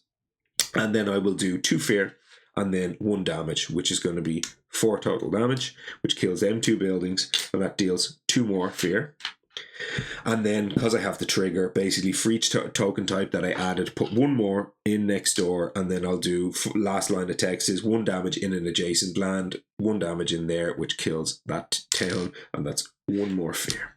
And that town is gone, and we're looking mighty fine on this side of the board, or on this side of the island. So we're looking to clear out this as soon as we can, solve all of that kind of inland, basically stop, if we can, stop the pocket, basically pocket that inside of the island, which would be really, really nice. And then kind of move our way across the board, maybe even with Volcano, use a G3 to come across here and start doing something over here. So we're looking really good there. Volcano, obviously we said that was done, and all of this is done. So let's finish up all of that. Those are gone in a reclaim, and let's have a drink of our beer. I actually have a little bit of beer left in that can. It's got a little bit warm now, but because it's a Marzen, it's actually pretty nice at room temperature. It was a good choice of beer for the evening. Smoky Marzen lager, for anyone that's familiar with the beer type, should I say? It's actually really, really nice. Aldi beer. Never seen the brand Red June before, but it's actually a mighty fine Marzen, I have to say. We'll get a bit of our sparkling water to chase that down. Okay, so we're good. We're going reclaim with Volcano. We don't need to do anything silly here. We don't need to start looking at taking punts on crazy majors or anything. We have the board pretty under control on this side of things, so don't need to do that in bananas. Volcano's going to reclaim. They've got 4 cards, and they are going to gain 3 plus 3. 1, 2, 3. Up here. Now, we have cards that I don't want to get rid of right now. I don't want to sacrifice any of these cards right now. I've got a pretty nice hand, so even though I've got loads of energy, and I probably won't even play the Paralyzing Fright this turn, I'll just take a minor and play basically my play my Exaltation. Oh, I don't have 2 card plays. Oh, I was going to say play my Exaltation and my Lava Flows and then gain a power card at the end of turn, but I can't do that. Oh, well, that potentially changes things slightly. So I'm not playing Paralyzing Fright, and I'm not playing Pyroclastic Bombardment because I've no need to play either of those 2 cards. So basically with 6 energy, the question is, do I just play one of these rubbish one cost cards, or do I look for a big major and see if I can do something with one of them? As in, look for a major and pitch one of these 1 cost cards. Just throw away the Lava Flows, for example. If 6 energy, I can play more or less anything. I just use it as a kind of almost like a minor in itself. Just one shot. Just use it with its base effect. What won't likely threshold it, but just call it a day. And I might do that. This is kind of what you end up doing with Volcano, is you just start throwing majors out and just seeing what happens, sort of thing. So we are going to get one of our presents back here, of course, and that will give us our 3 stack in there, which will give us the range boost again. So I think I'm going to look for a major here, see if I can set something up. 1, 2, 3, 4. Just a way to just clear out that land 2 without having to erupt and kill it. So that's going to be, look at 4 majors here. It's Twisted Flowers. That's the type of card that might be able to do something like that. Terrifying Nightmares, Sleep and Never Waken, which I can't play, and Flocking Red Talons, which I can't play. So these 2 cards don't actually have text on them because they need to come from land types, which I am not allowed to be in. So they're gone. So it's Terrifying Nightmares versus Twisted Flowers. So if I take Twisted Flowers right now, I could basically go Twisted Flowers into that land 2, which gives me what? Remove 2 invaders if the terror level is 2 or higher, which it is, and then I also get to deal potentially some damage. No, I won't, of course, have the threshold. So basically just fear and remove the 2 invaders in that land, which is probably not a bad thing to do considering we're about to hit stage 3 and that land type is probably going to hit. So I like that. The Terrifying Nightmares, you're gone. The Twisted Flowers is the card I'm taking, and then we like the Paralyzing Fright plus the Bombardment, so we're basically throwing away either Lava Flows or Exaltation, and I think we'll throw away the Lava Flows. We don't need Badlands anymore. It could do 1 damage into somewhere with Badlands, so 1 damage into one of these lands is pretty nice, but the Exaltation is giving us some extra energy, which could be nice to kind of keep fueling the gain of power and all that kind of stuff. So I think, now I'm saying that out loud, but now I'm looking at it, pinging 1 into one of those lands with a Badlands could be quite nice. I could solve something with that. So,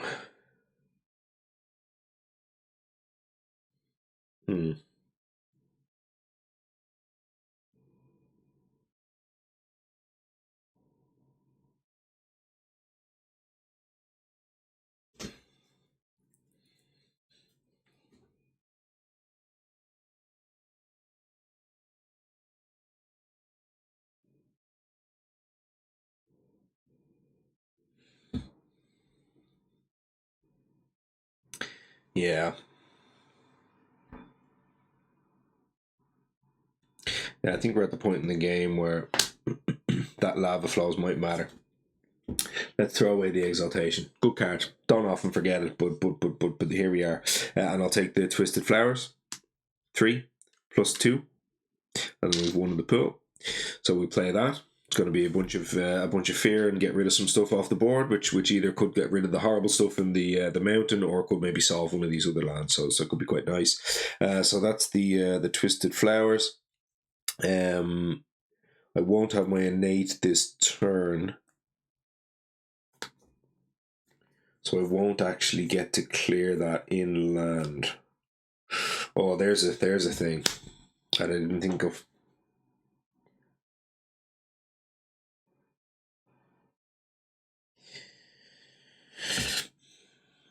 Because I won't get to erupt, and if I could erupt right now in there, that would solve 1, 2, 3. Would solve 3 explorers off that stage 3 card. Could pocket that whole section of the inland. If I just, for argument's sake, played like lava flows or something.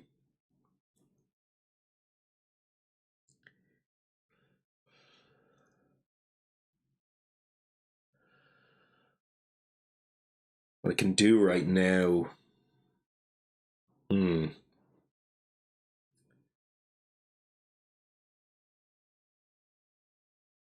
Actually, I can pocket that section of the inland with Brett, can't I? I can go ping, ping. Yeah, okay. No, it's fine. Yeah. Because on this side of the board, I can go Brett, go another top track again. 2 pieces are going to escape, which is going to be the 2 presents, and that's fine. And then gain another power card, and I think I'd probably gain another major. And have a look and see if I pick up another nice card. It would have to be 3 cost this time, but I've got 2 cards ready to play here, so I can just have a free shot at a major basically. That's not there. Sorry, that should be. Yeah, I forgot that. That's there. Yeah, so these are my forget piles. So yeah, I've got forget fodder. I can just have a freebie basically. And if I hit a major this turn, then I can just go and look for a minor next turn to be able to afford it. So I think I will. I think I'll just go major again. Start looking for ways to potentially deal with in here if I need to. So it's going to be 1, 2, 3, 4. For Brett, we would have liked to have hit that card on the previous turn, the skip that came from the land, the sleep and never waking, but it's okay. Rumbling earthquakes. Oh, that was the one we wanted for Volcano.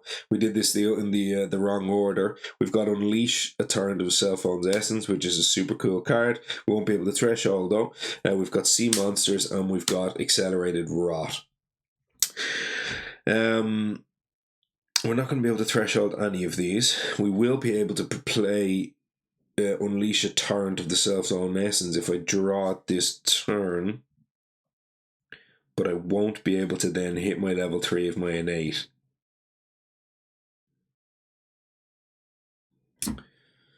I don't have any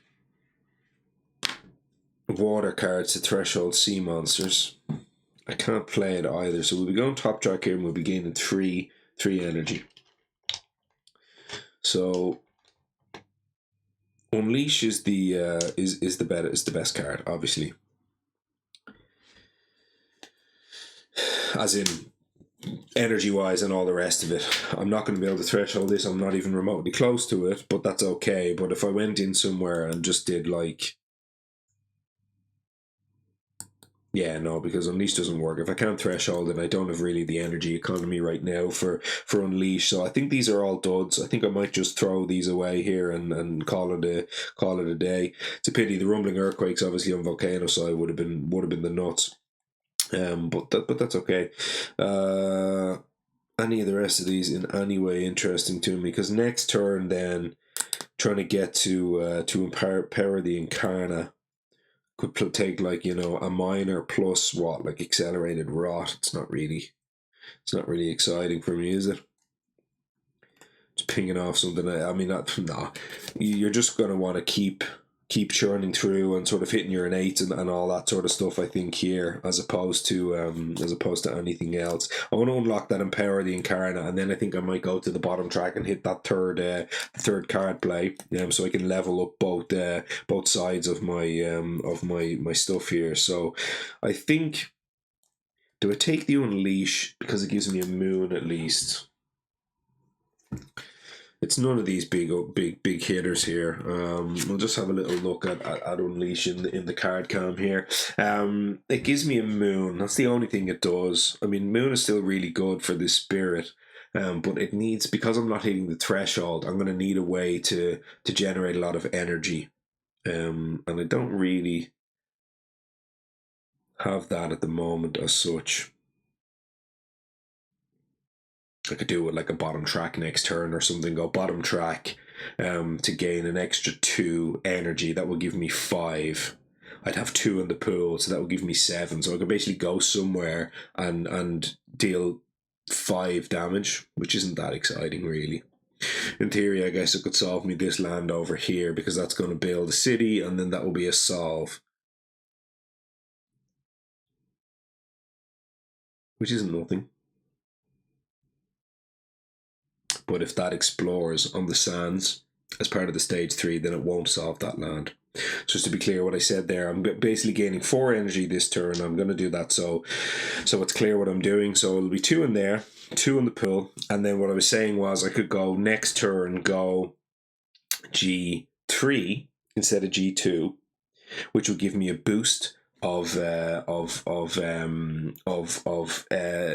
extra 2 energy plus the 3 on top track. That give me 5 more. So I'd have 7 in the pool, 2 to play the Unleash, and then I'd have 5 to kind of use the energy. So that would be 5 damage next turn.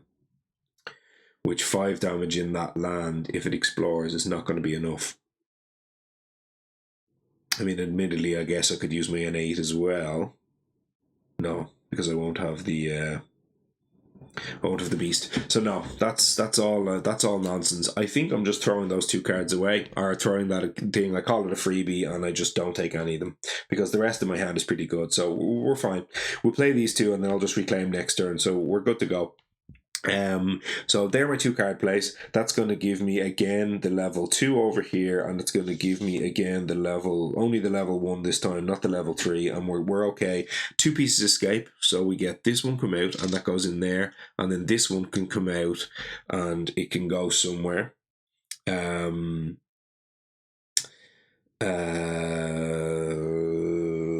I guess I'll just make a sacred site over here. So that's fine.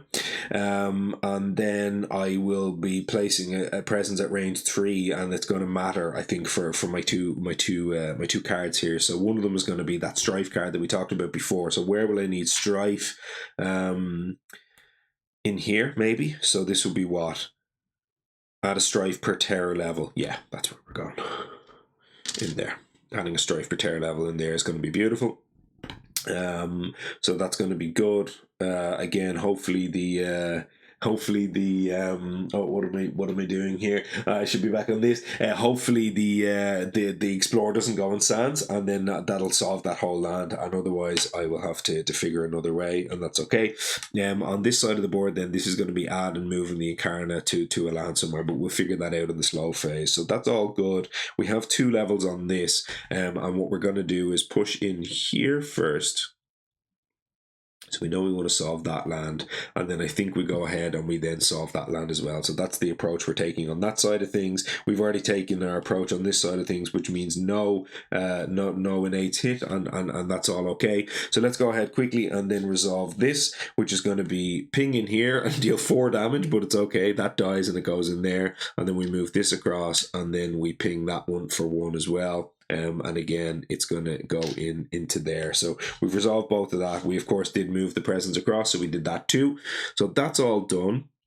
And we've cleared out the inland there for oh, no, we didn't. Because what I was saying before was still relevant. Not having an innate active now means these 2 lands are now at risk of getting explored. Whereas if I sacrifice the presence with my innate, they wouldn't. And I think that matters enough that I'm going to swap my order of operations here.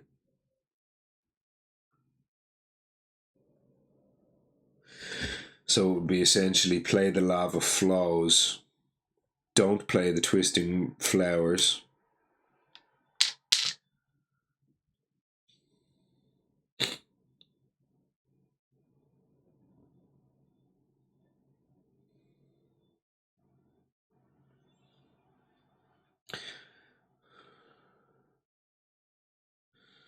Yeah, I think I'll keep this in my hand.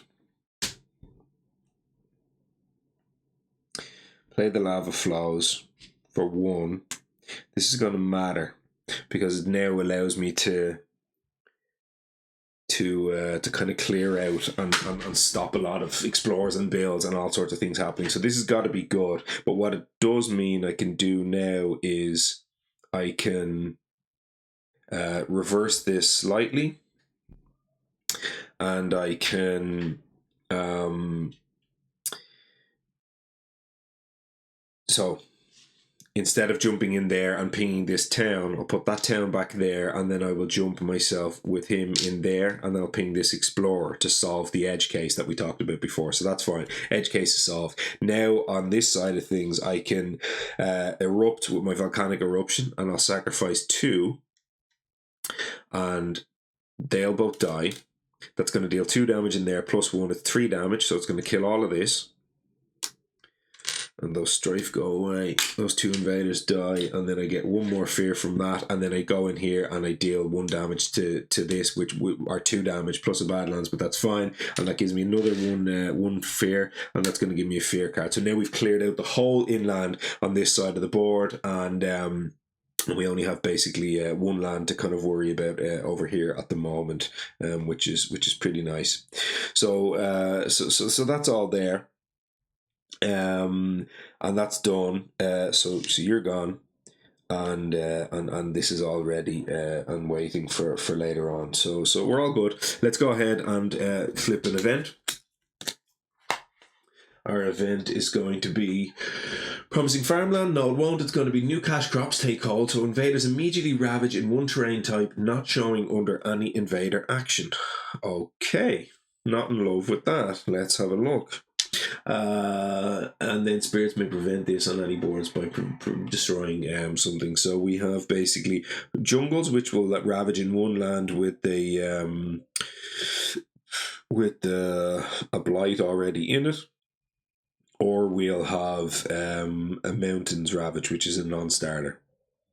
So that's fine. Second thing that's going to be after that, we'll do that and come back to that in a second. So beast provoked. On each board we're going to add beasts, which we don't really care about adding beasts. We would like something better than that. And then during ravage, in every land, defend per something in the land, which isn't going to matter because we've no ravage happening there. So we're going to have to allow a ravage in the jungle over here and take 2 blight, or sacrifice 2 presence. Now if I do that and I place a blight in here, I'm going to have the blight cascade and it's going to kill 1 of my presence anyway. So here for me it's a no-brainer. I'm going to sacrifice 2 presence from each board to be protected, and unfortunately I have to lose my sacred side because I need this one for the card we already talked about.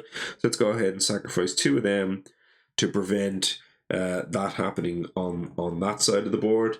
And then we'll allow the jungle obviously to ravage on the other side of the board, which is safe.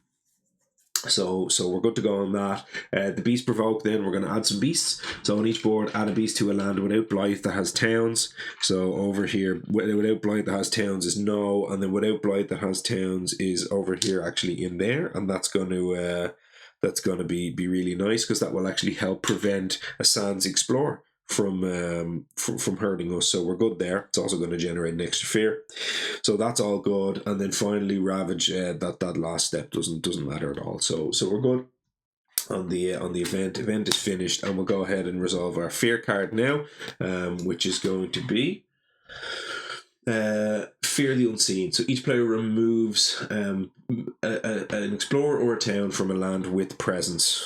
Okay, so that stops a city building, which will sort of, I guess, help. Yeah, might as well do it. And then we can also prevent a build at all. Okay, well, I guess we're doing that then. Yeah, that's the only thing that can really be done there. So yeah, why not? And then we will. I'm wondering, do we, each player removes, oh, it's not even a May. I have to. Okay, well then, fair enough. It's not even a May, so I didn't get a choice in the matter. I had to do that. So let's go ahead now and do the ravage. No. Let's do the build. Build over here is yes. And then on the other side, it's obviously a big horrible yes up in the corner, and then no here. And now we will go ahead and do the Terror level 3. Explore, which is going to be jungles and wetlands. Okay, so we go skip up here. No, actually, because it's not even going to explore there. So, oh no, it would. Yeah, because we have a town in there. So that does actually get saved. And then we go skip, explore. No, that's not skipped, because that's touching off that. So actually that's unfortunately going to explore in there as well. So we skipped one basically. In the end, the removing the town did matter for one single land, so that's okay. So that got pocketed, and that one had a wild, so that's okay. So we go, we explore twice on this side, and then on this side of the board here, we will be exploring all of our lands because we've no pockets. That's fine. No pockets. So that's 1, 1, 1, and 1. We've got a big giant problem in that wetland, but that's quite okay. Move all of this across, and then we'll start doing slow powers. We've got nothing on. Oh, we do. Sorry, we have lava flows on the side of Volcano, and in my excuse me, what am I trying to say here? In my Volcano guide, I talk about never using the 1 ping damage to stop a build, but I will be doing it in this case on this particular situation here. So I'll use this to deal 1 damage and stop a build in I don't know, I guess in there. So that's you gone, and that's Volcano's situation finished. And then on the side of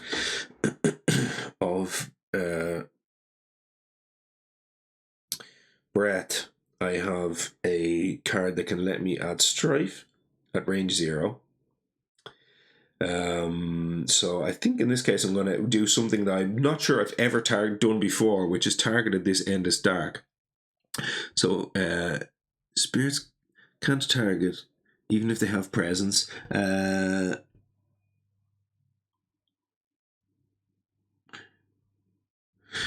So let's bring up the rule here for me. I'm allowed to.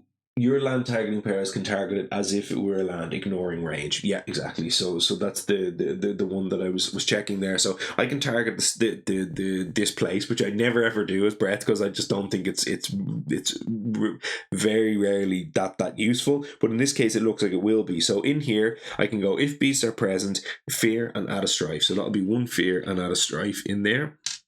And then I can go add 1 per terror level, which will be adding a strife to both the others. And then finally, I could add a strife again, but I don't have enough invaders. So I get to strife all of them, which is fine. And that's that. and then I get to do this is add move the my incarnate to target land, and then one fear if exactly one invader is present, abduct it. Otherwise, push up to 2 explorers or towns to different lands. So emerge from the Dreadnought Wind. We'll just have a little quick look at that. This is the one I'm about to resolve here. I'll put it in the card cam so we can have a look at it. So this will allow me to jump myself across somewhere and abduct a single invader from a land, which could just solve a build. Otherwise, if there's more than one invader, I can do some pushing here, but there's nothing really. Actually, I suppose I could jump over into that sands over here and push those 2 things to different lands, which could push some stuff into the volcano. It just solves that ravage next turn, and I don't actually really have a neat way to solve the ravage with volcano, so I think I'll probably just do that. It does mean my incarnate is over there, but I'm about to reclaim, and that lets me move it to any land anyway, so I think that is what I'll do.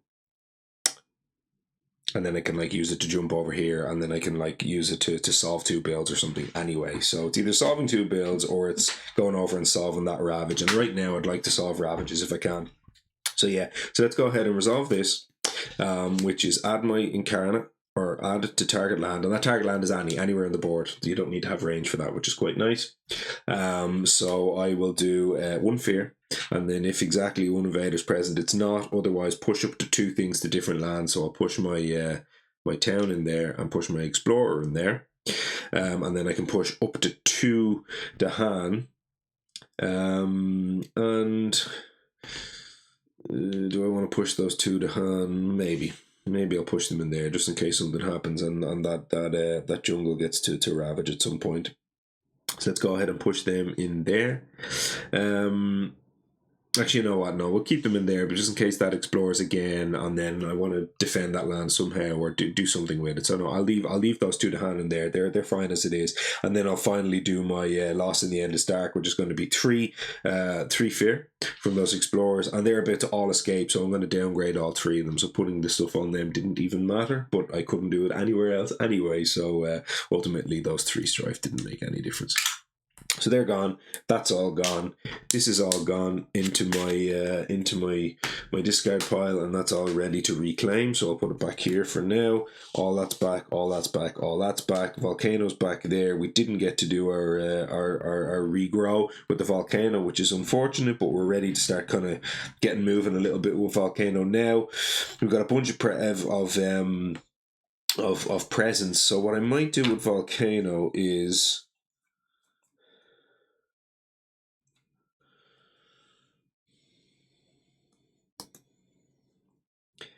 We start looking to unlock that second card play potentially on the bottom track, or maybe not.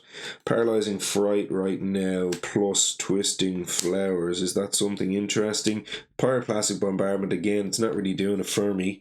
I've got 5 in the pool, so I can get to the 9 needed for these 2 cards, but it's not going to hit me an eruption, but I don't need an eruption yet. This would just get me moving on the board. It could solve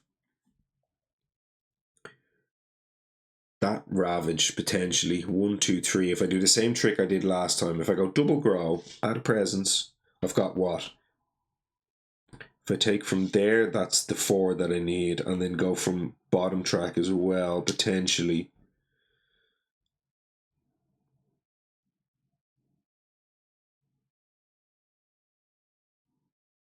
Take from top track. 2 from top track, and that's going to give me an extra energy, and I could use that for next turn.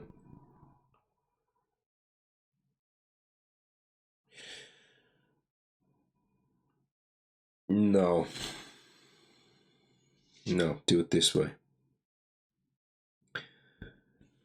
Because next turn I might go G3. I have to go G3, which I can go take 1 more presence, take it off the bottom track, and then reclaim with the 2 card plays. I want to be able to reclaim with 2 cards plays, and I want to obviously reclaim soon to get that paralyzing fright and get a double hit off the paralyzing fright. So I think this is all fine. We can look to potentially close out the game if we can get rid of the cities off the board here. Maybe let Brett try to look at the cities a little bit over here. But we can do this turn, which is going to be 1 off top, 1 off bottom. That's going to put 2 presence in here. The only other thing I can think about doing is, do I want a G3 and try to get over on that side of the board? Is that interesting?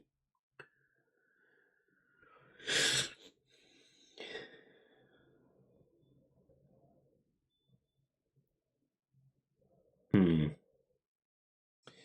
does mean I won't be able to skip this land though, which is the problem.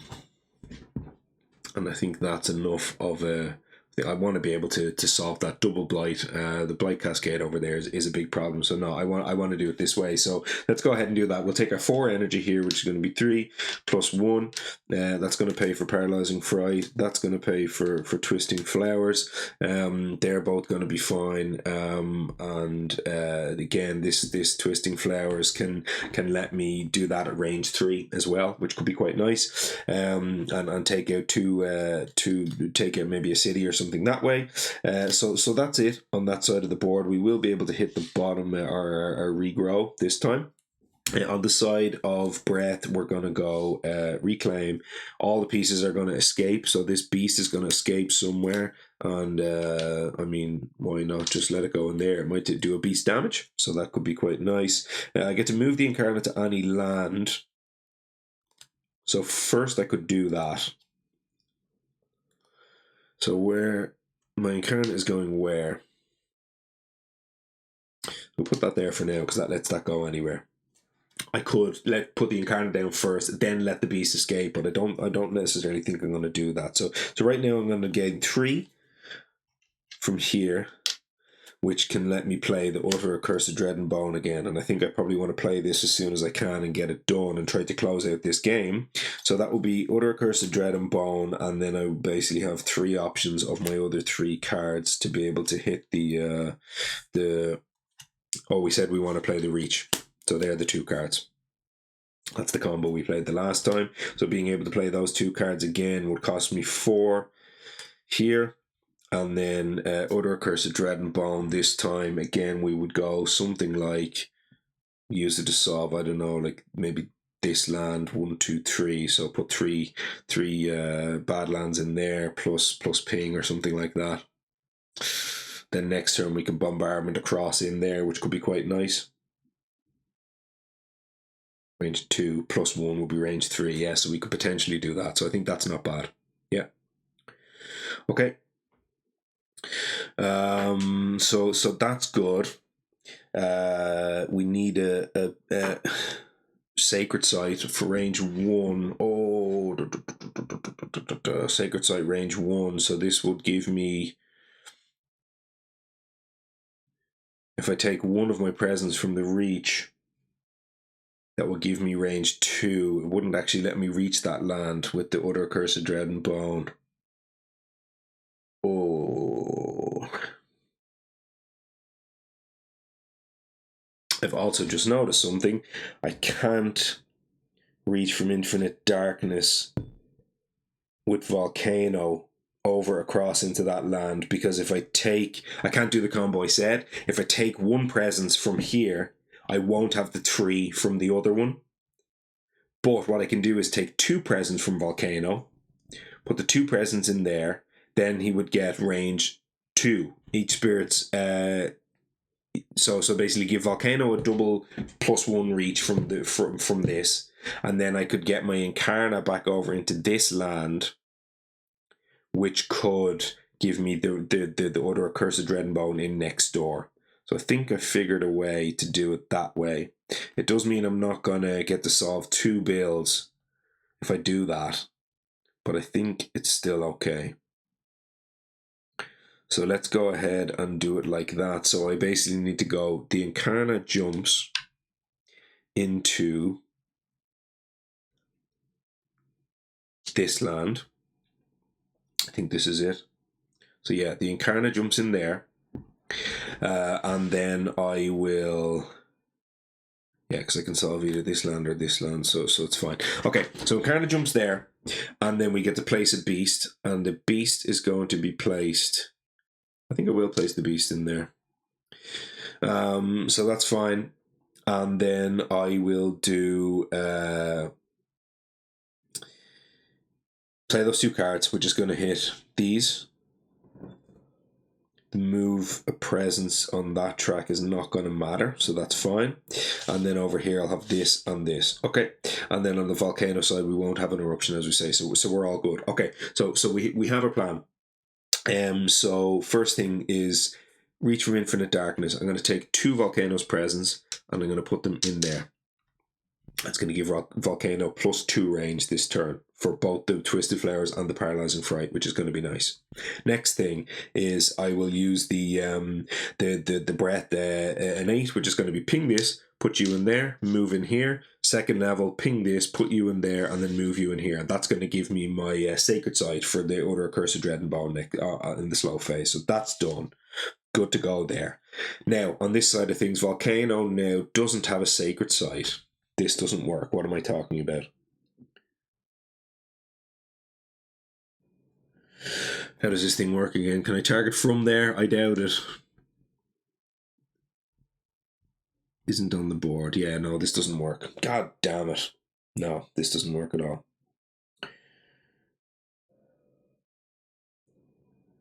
So I can give myself... Ah, it's frustrating. So this will be back here like this.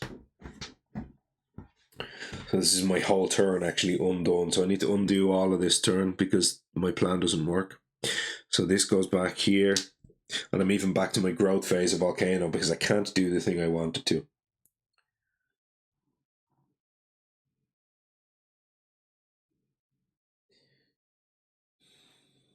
So I need a Sacred Sight so I can abduct one of my presents.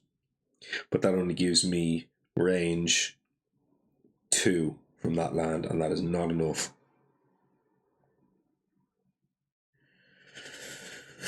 Oh boy, so we actually are going to end up like cascading up there, which is not great. But I guess it does help the other Accursed Dread and Bone. If nothing else, it's a help for that. So I guess that's something. So,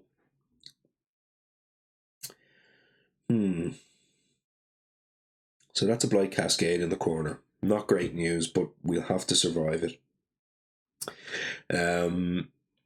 I could still do this turn and just Paralyzing Fright in a different land. So, you know, sack maybe one of those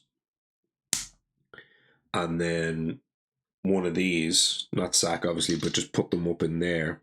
Actually, I wouldn't do that because that I might want range into there.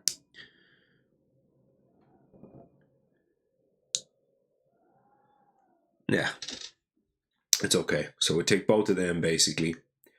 If I do the exact same turn and then basically Volcano then in the second main would, or I always do this, in the slow phase would get to return one of these. I'd go back to having range 3 in here, or to having 3 presence in this land. I'd still have a +1 range. So this again would get a boost of range 2. So this would be now range 3 from here, which would let me hit like a lot of the lands on the island. So I think I still do this actually, and it just means that my Paralyzing Fright is going to do something absolutely rubbish at range 2. It's just going to solve one of these three builds basically. So yeah, it's not as good as it was, but it's okay. So we pretty much do the exact same thing. So this has gone in here, this has gone in here. My Incarnate has gone in there, so that's all that's done. We still did all this on this side. The Paralyzing Fright is still going to go ahead and Threshold, which is another fear card, like that. And now we're, instead of stopping the Ravage up there, we're now just going to stop a build. This one is a safe build in a sense because I can just erupt in there next turn, so probably won't stop that one. I've got this potentially solved by a beast damage, so I'll stop this build at range 2. So that's fine, and then that should be a safe. It's stopped the build and potentially any explorers as well, which is all good. So all that's done. So let's go ahead and do the event.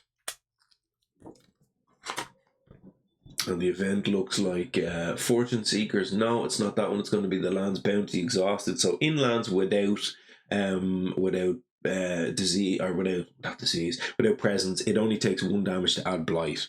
So I only have 1 land ravaging with any damage, so that's fine. It doesn't change anything at all. And then Grimtall, choose a land with disease. In that land, 2 damage to invaders and 2 damage to the Han. And actually, somehow, I still have my disease on the side of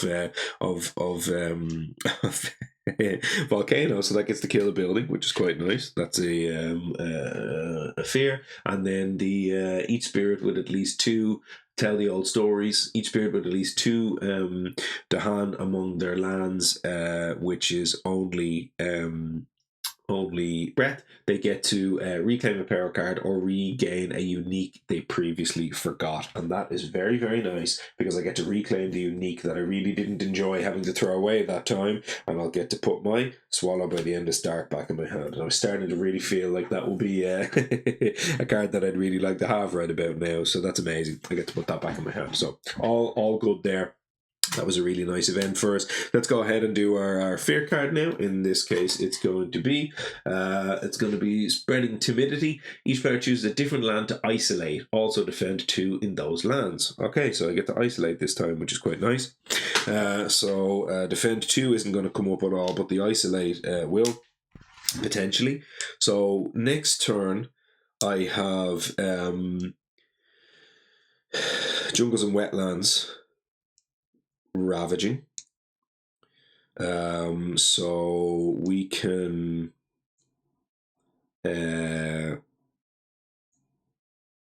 basically have safe explorers into these 2 jungles over here, because they're just going to be explore and then attack, and then they will die to the ravage, so they're going to be all fine. We would like to have no explorer in there, because if that explores, then it would build and everything, and it will have a source. So that's a pretty nice isolate up there, I would say. And then where else could we isolate? So we've got everything skipped in this land, so that's fine. We have this now isolated. We already said that was going to build, so it doesn't matter if that explores again. Most likely, we'll just deal some damage or something in there. So I think that should be a safe one as well. So where do we care about isolating? Is it each board? No, it's just each player. Choose a different land to isolate. Put that on there. Isolate you. So they're the 2 lands, 1 of each type. Okay. Their isolation's done, so let's get rid of that one, and we'll go ahead to the ravage, and we'll do that blight cascade we talked about before. So it's 1 and 1, like that, and then we'll do the build. So let's go ahead then, and we'll build on this side. So it's only building 1 land on that board, which is pretty good. This board, that one is all things are skipped. Up here we'll build, and then down here we'll also build, and then over here we'll skip. And then we'll flip over this stage 3 card. We're starting to run a little bit close to the end of the deck, but that's okay. We have a bit of time here, so we'll go ahead and we'll explore. So we hit 1 out of the 2 explorers, so that's going to be explore. Up here is going to explore, fortunately, but there's a bunch of things in there, so that should be okay. We will explore finally into a mountain for the first time in the whole game. So we'll explore all lands on this board. Despite us trying to pocket it, it didn't quite work out. We skipped that one. We'll go explore here, and then we're hitting this sands up here, which is not nice news up in that corner, but let's see if we have something to say about it, and then we'll explore down in here. So right now what we're going to be doing is probably pushing for the Terror level 3 win, which is basically 2 fear cards away, but one of them is only 2, so it's basically 10 fear to reach a terror level 3 victory. But we've got some cities on the board we need to take care of, so that's all our exploring done. And now we need to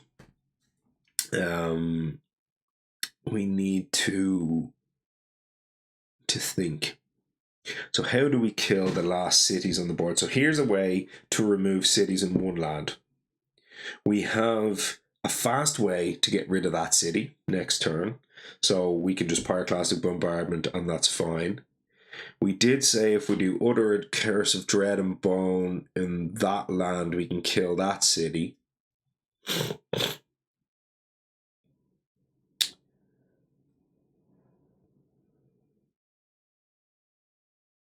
So how far across? So first of all, let's add one of these with our innate over here. So that's that. So now, as we say, we have the range 3 from the Twisted Flowers. Now, what I can potentially do here... No, I can't. I was going to say if I had a way to if I had a presence in one of those mountains over there, I could have potentially used that to jump myself across the island. But I'm clearly not going to be able to do that. That's a lie. I can do that. So what I can do is next turn grow into one of those mountains. So by the way, these are gone. Let's get these back. I can next turn grow into one of those mountains. For example, grow into that mountain over there. And then take Volcano's presence out of there into that land. And that could be a way for me to get over to that side of the board with Volcano and maybe do something about erupting over there. So what that looks like, just to be clear... Actually, I think I have this. I think I have the win. So what I do is I grow into that side of the board with breath. So for example, it doesn't matter. Either my G2 or G3 grow into this land. And then let 2 pieces escape. So let my Volcano presence escape into that land. So that works that way, right? So you go add a presence, 2 pieces escape. So you presence first, then the pieces escape, and they escape into the land that you're in. So I now have a Volcano presence in that land. Then I go G2 with Volcano, which gets me 2 more presents into the land. I now have 3 presents in that land, and I play Pyroclastic Bombardment, which gets me my first level of this innate, which is all I need. Now I can sacrifice 3 presents in this land to do 3 damage in here and 3 damage in there. So that solves that land and that land. Now all I need to do is solve the other 2 lands with cities on the board, and I can do that right now. So I can do from here. I can do this multiple ways, I'm pretty certain. So this Twisted Flowers gets rid of that city. And then on this side of the board, just to be clear here and make sure that other Cursed Dread and Bone can deal with that, it can. So let's just close it out. Twisted Flowers in that land, let's go 2+2. And that is range 1 of a Sacred Site. And I can go, if the terror level is 2 or higher, remove 2 invaders. Let's remove those 2 invaders. They're gone. And I can, place a strife just to be consistent and to close the card properly. And then on the other side, then other Cursed Dread and Bone, the card that we picked up in the earlier in the game, and I really wanted to see it shine, and it has absolutely shined here. So I'm super happy about this. So other Cursed Dread and Bone. So this is obviously a presence, as is that, and I get to range 1 from a Sacred Site. So for each blight in or adjacent to the land, and again I'll bring this up one more time just so we can have a quick look at this as we use it to more or less close out the game here. So for each blight in or adjacent to that land, which is going to be 1, 2, 3, 4 total, I'm going to add 4 tokens. 3 of them are going to be Badlands in this land. And then the last thing doesn't matter at all. I will just add a disease because it's more expensive than strife. So I get it for free. Then I get to go 2 fear and 1 damage. And now I get to deal 4 damage in there, which is going to kill this city and a single explorer. That's going to be 2 more fear. And then I'm going to get to do the threshold effect, which is not really going to do anything for us right now. We don't really care. For each type of token that we added, it's a disease and a Badlands. It would have been nice, and we could have done some nice things with it, but ultimately I get to just go throw a Badlands in there and throw a disease in there, and then we'll do 1 damage in here to this explorer. So that's now gone. So that's the other Cursed Dread and Bone is now finished. And then over on this side of things, then we can do with my innate 1 fear per invader in here. That's 2 more fear. That gets us over to terror level 3, and then I can downgrade the invaders. Sure, why not? I'll downgrade them both, and that leaves an explorer behind. And then I get to add a piece. Again, let's just, for consistency purposes, just finish out the whole thing. That's all done. All of this is all gone. And hopefully I haven't miscalculated anything along the way. So let's go throw all of that away. Throw all of this away. And I don't even need any cards except for the pyroclastic bombardment. So what happens right now is we go, doesn't matter, I can go G2, why the hell not? Because we didn't get to use G3 in the whole game. So we'll do G3 one time, why not? G3, add a presence, and it's funny, only now I'm getting... the Empower the Incarna. I never got to use it, so Empower the Incarna, which will be coming from here. So I can add or move an Incarna to a land with your presence, and I also get to add a presence at range 1. So first of all, add a presence in here. That's going to be the first thing I do. Second thing I do is I'm going to add my Incarnate in there because he's going to love going straight into the middle of the volcano. He's going to have a great time because he's the Breath of Darkness. He's Breath of Darkness down the volcano spine, which is absolutely awesome. So you're going to go in there. One piece is going to escape, which is going to be my my volcano piece, and that's going to go in there. I'm going to gain energy equal to card plays. That's not going to matter. I can move my presence. No way that's going to matter because he's not moving out of there. He's going to be super happy to be in the midst of all of this, and I don't even need to play any cards on this side because the next thing that I do is Volcano's going to G2, and I'm going to get my last presence off the top because I did say I wanted to go top track, and I did go top track, which is going to be 5 presents from there, or 5 energy from there, and 2 from the bottom track, and that is going to be over in there. I'm going to generate 5 energy, but I only need 3 of it, and that is to play this single card, Pyroclastic Bombardment, which I actually don't even need the text on the card. All I need in this case is the elements, which is going to be the fire and the earth, and that is going to unlock for me the level 1 of this ability. I have 3 presents in that land. I'm going to use the ability, sacrifice all 3 of these presents. They're going to go away.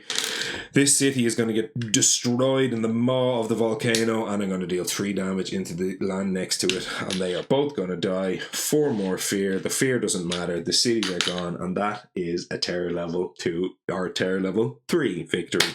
I made a mess of it.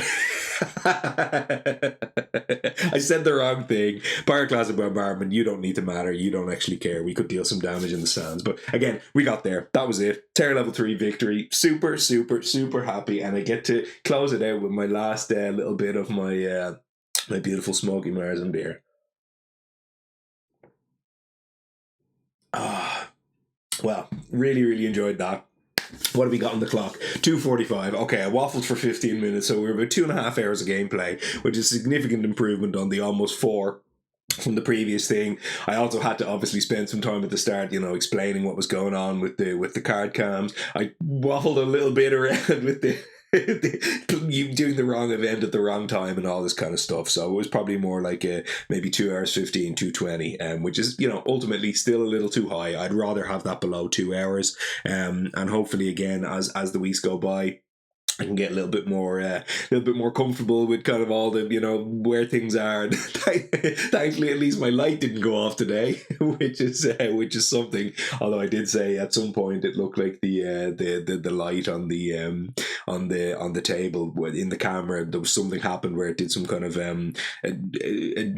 auto exposure thing, which my camera I think is set up to do. So yeah, look, anyway, that's all technical stuff for another day. But look, really appreciate it if you stuck around this long and stayed with me till the end. I really hope you enjoyed that. We got to see some top track stuff going on with both spirits, which, as I said at the start, is not necessarily the recommended way to play this, but we got to have some fun. We found the S tier major in the paralyzing fright, but we got some twisted flowers. We got some other kind of bits and pieces stuff. We got the best card, I would say, the MVP of the day for me was the Utter Accursed Dreadnought, and that was really cool. It did some really nice stuff. You can see clearly here there's a bunch of bad lands and different things going on, but I think if we have to tell the truth here, I think the real power in this game was the innate ability of just getting that timing right on the volcano ability, and clearly here the breath just kind of jumping around, and still even with only two plays unlocked on the bottom track, you can still do damage and you can still hit the second level of that innate, which is pretty good. So Volcano didn't do crazy things in this game. Ultimately, you got to see that one turn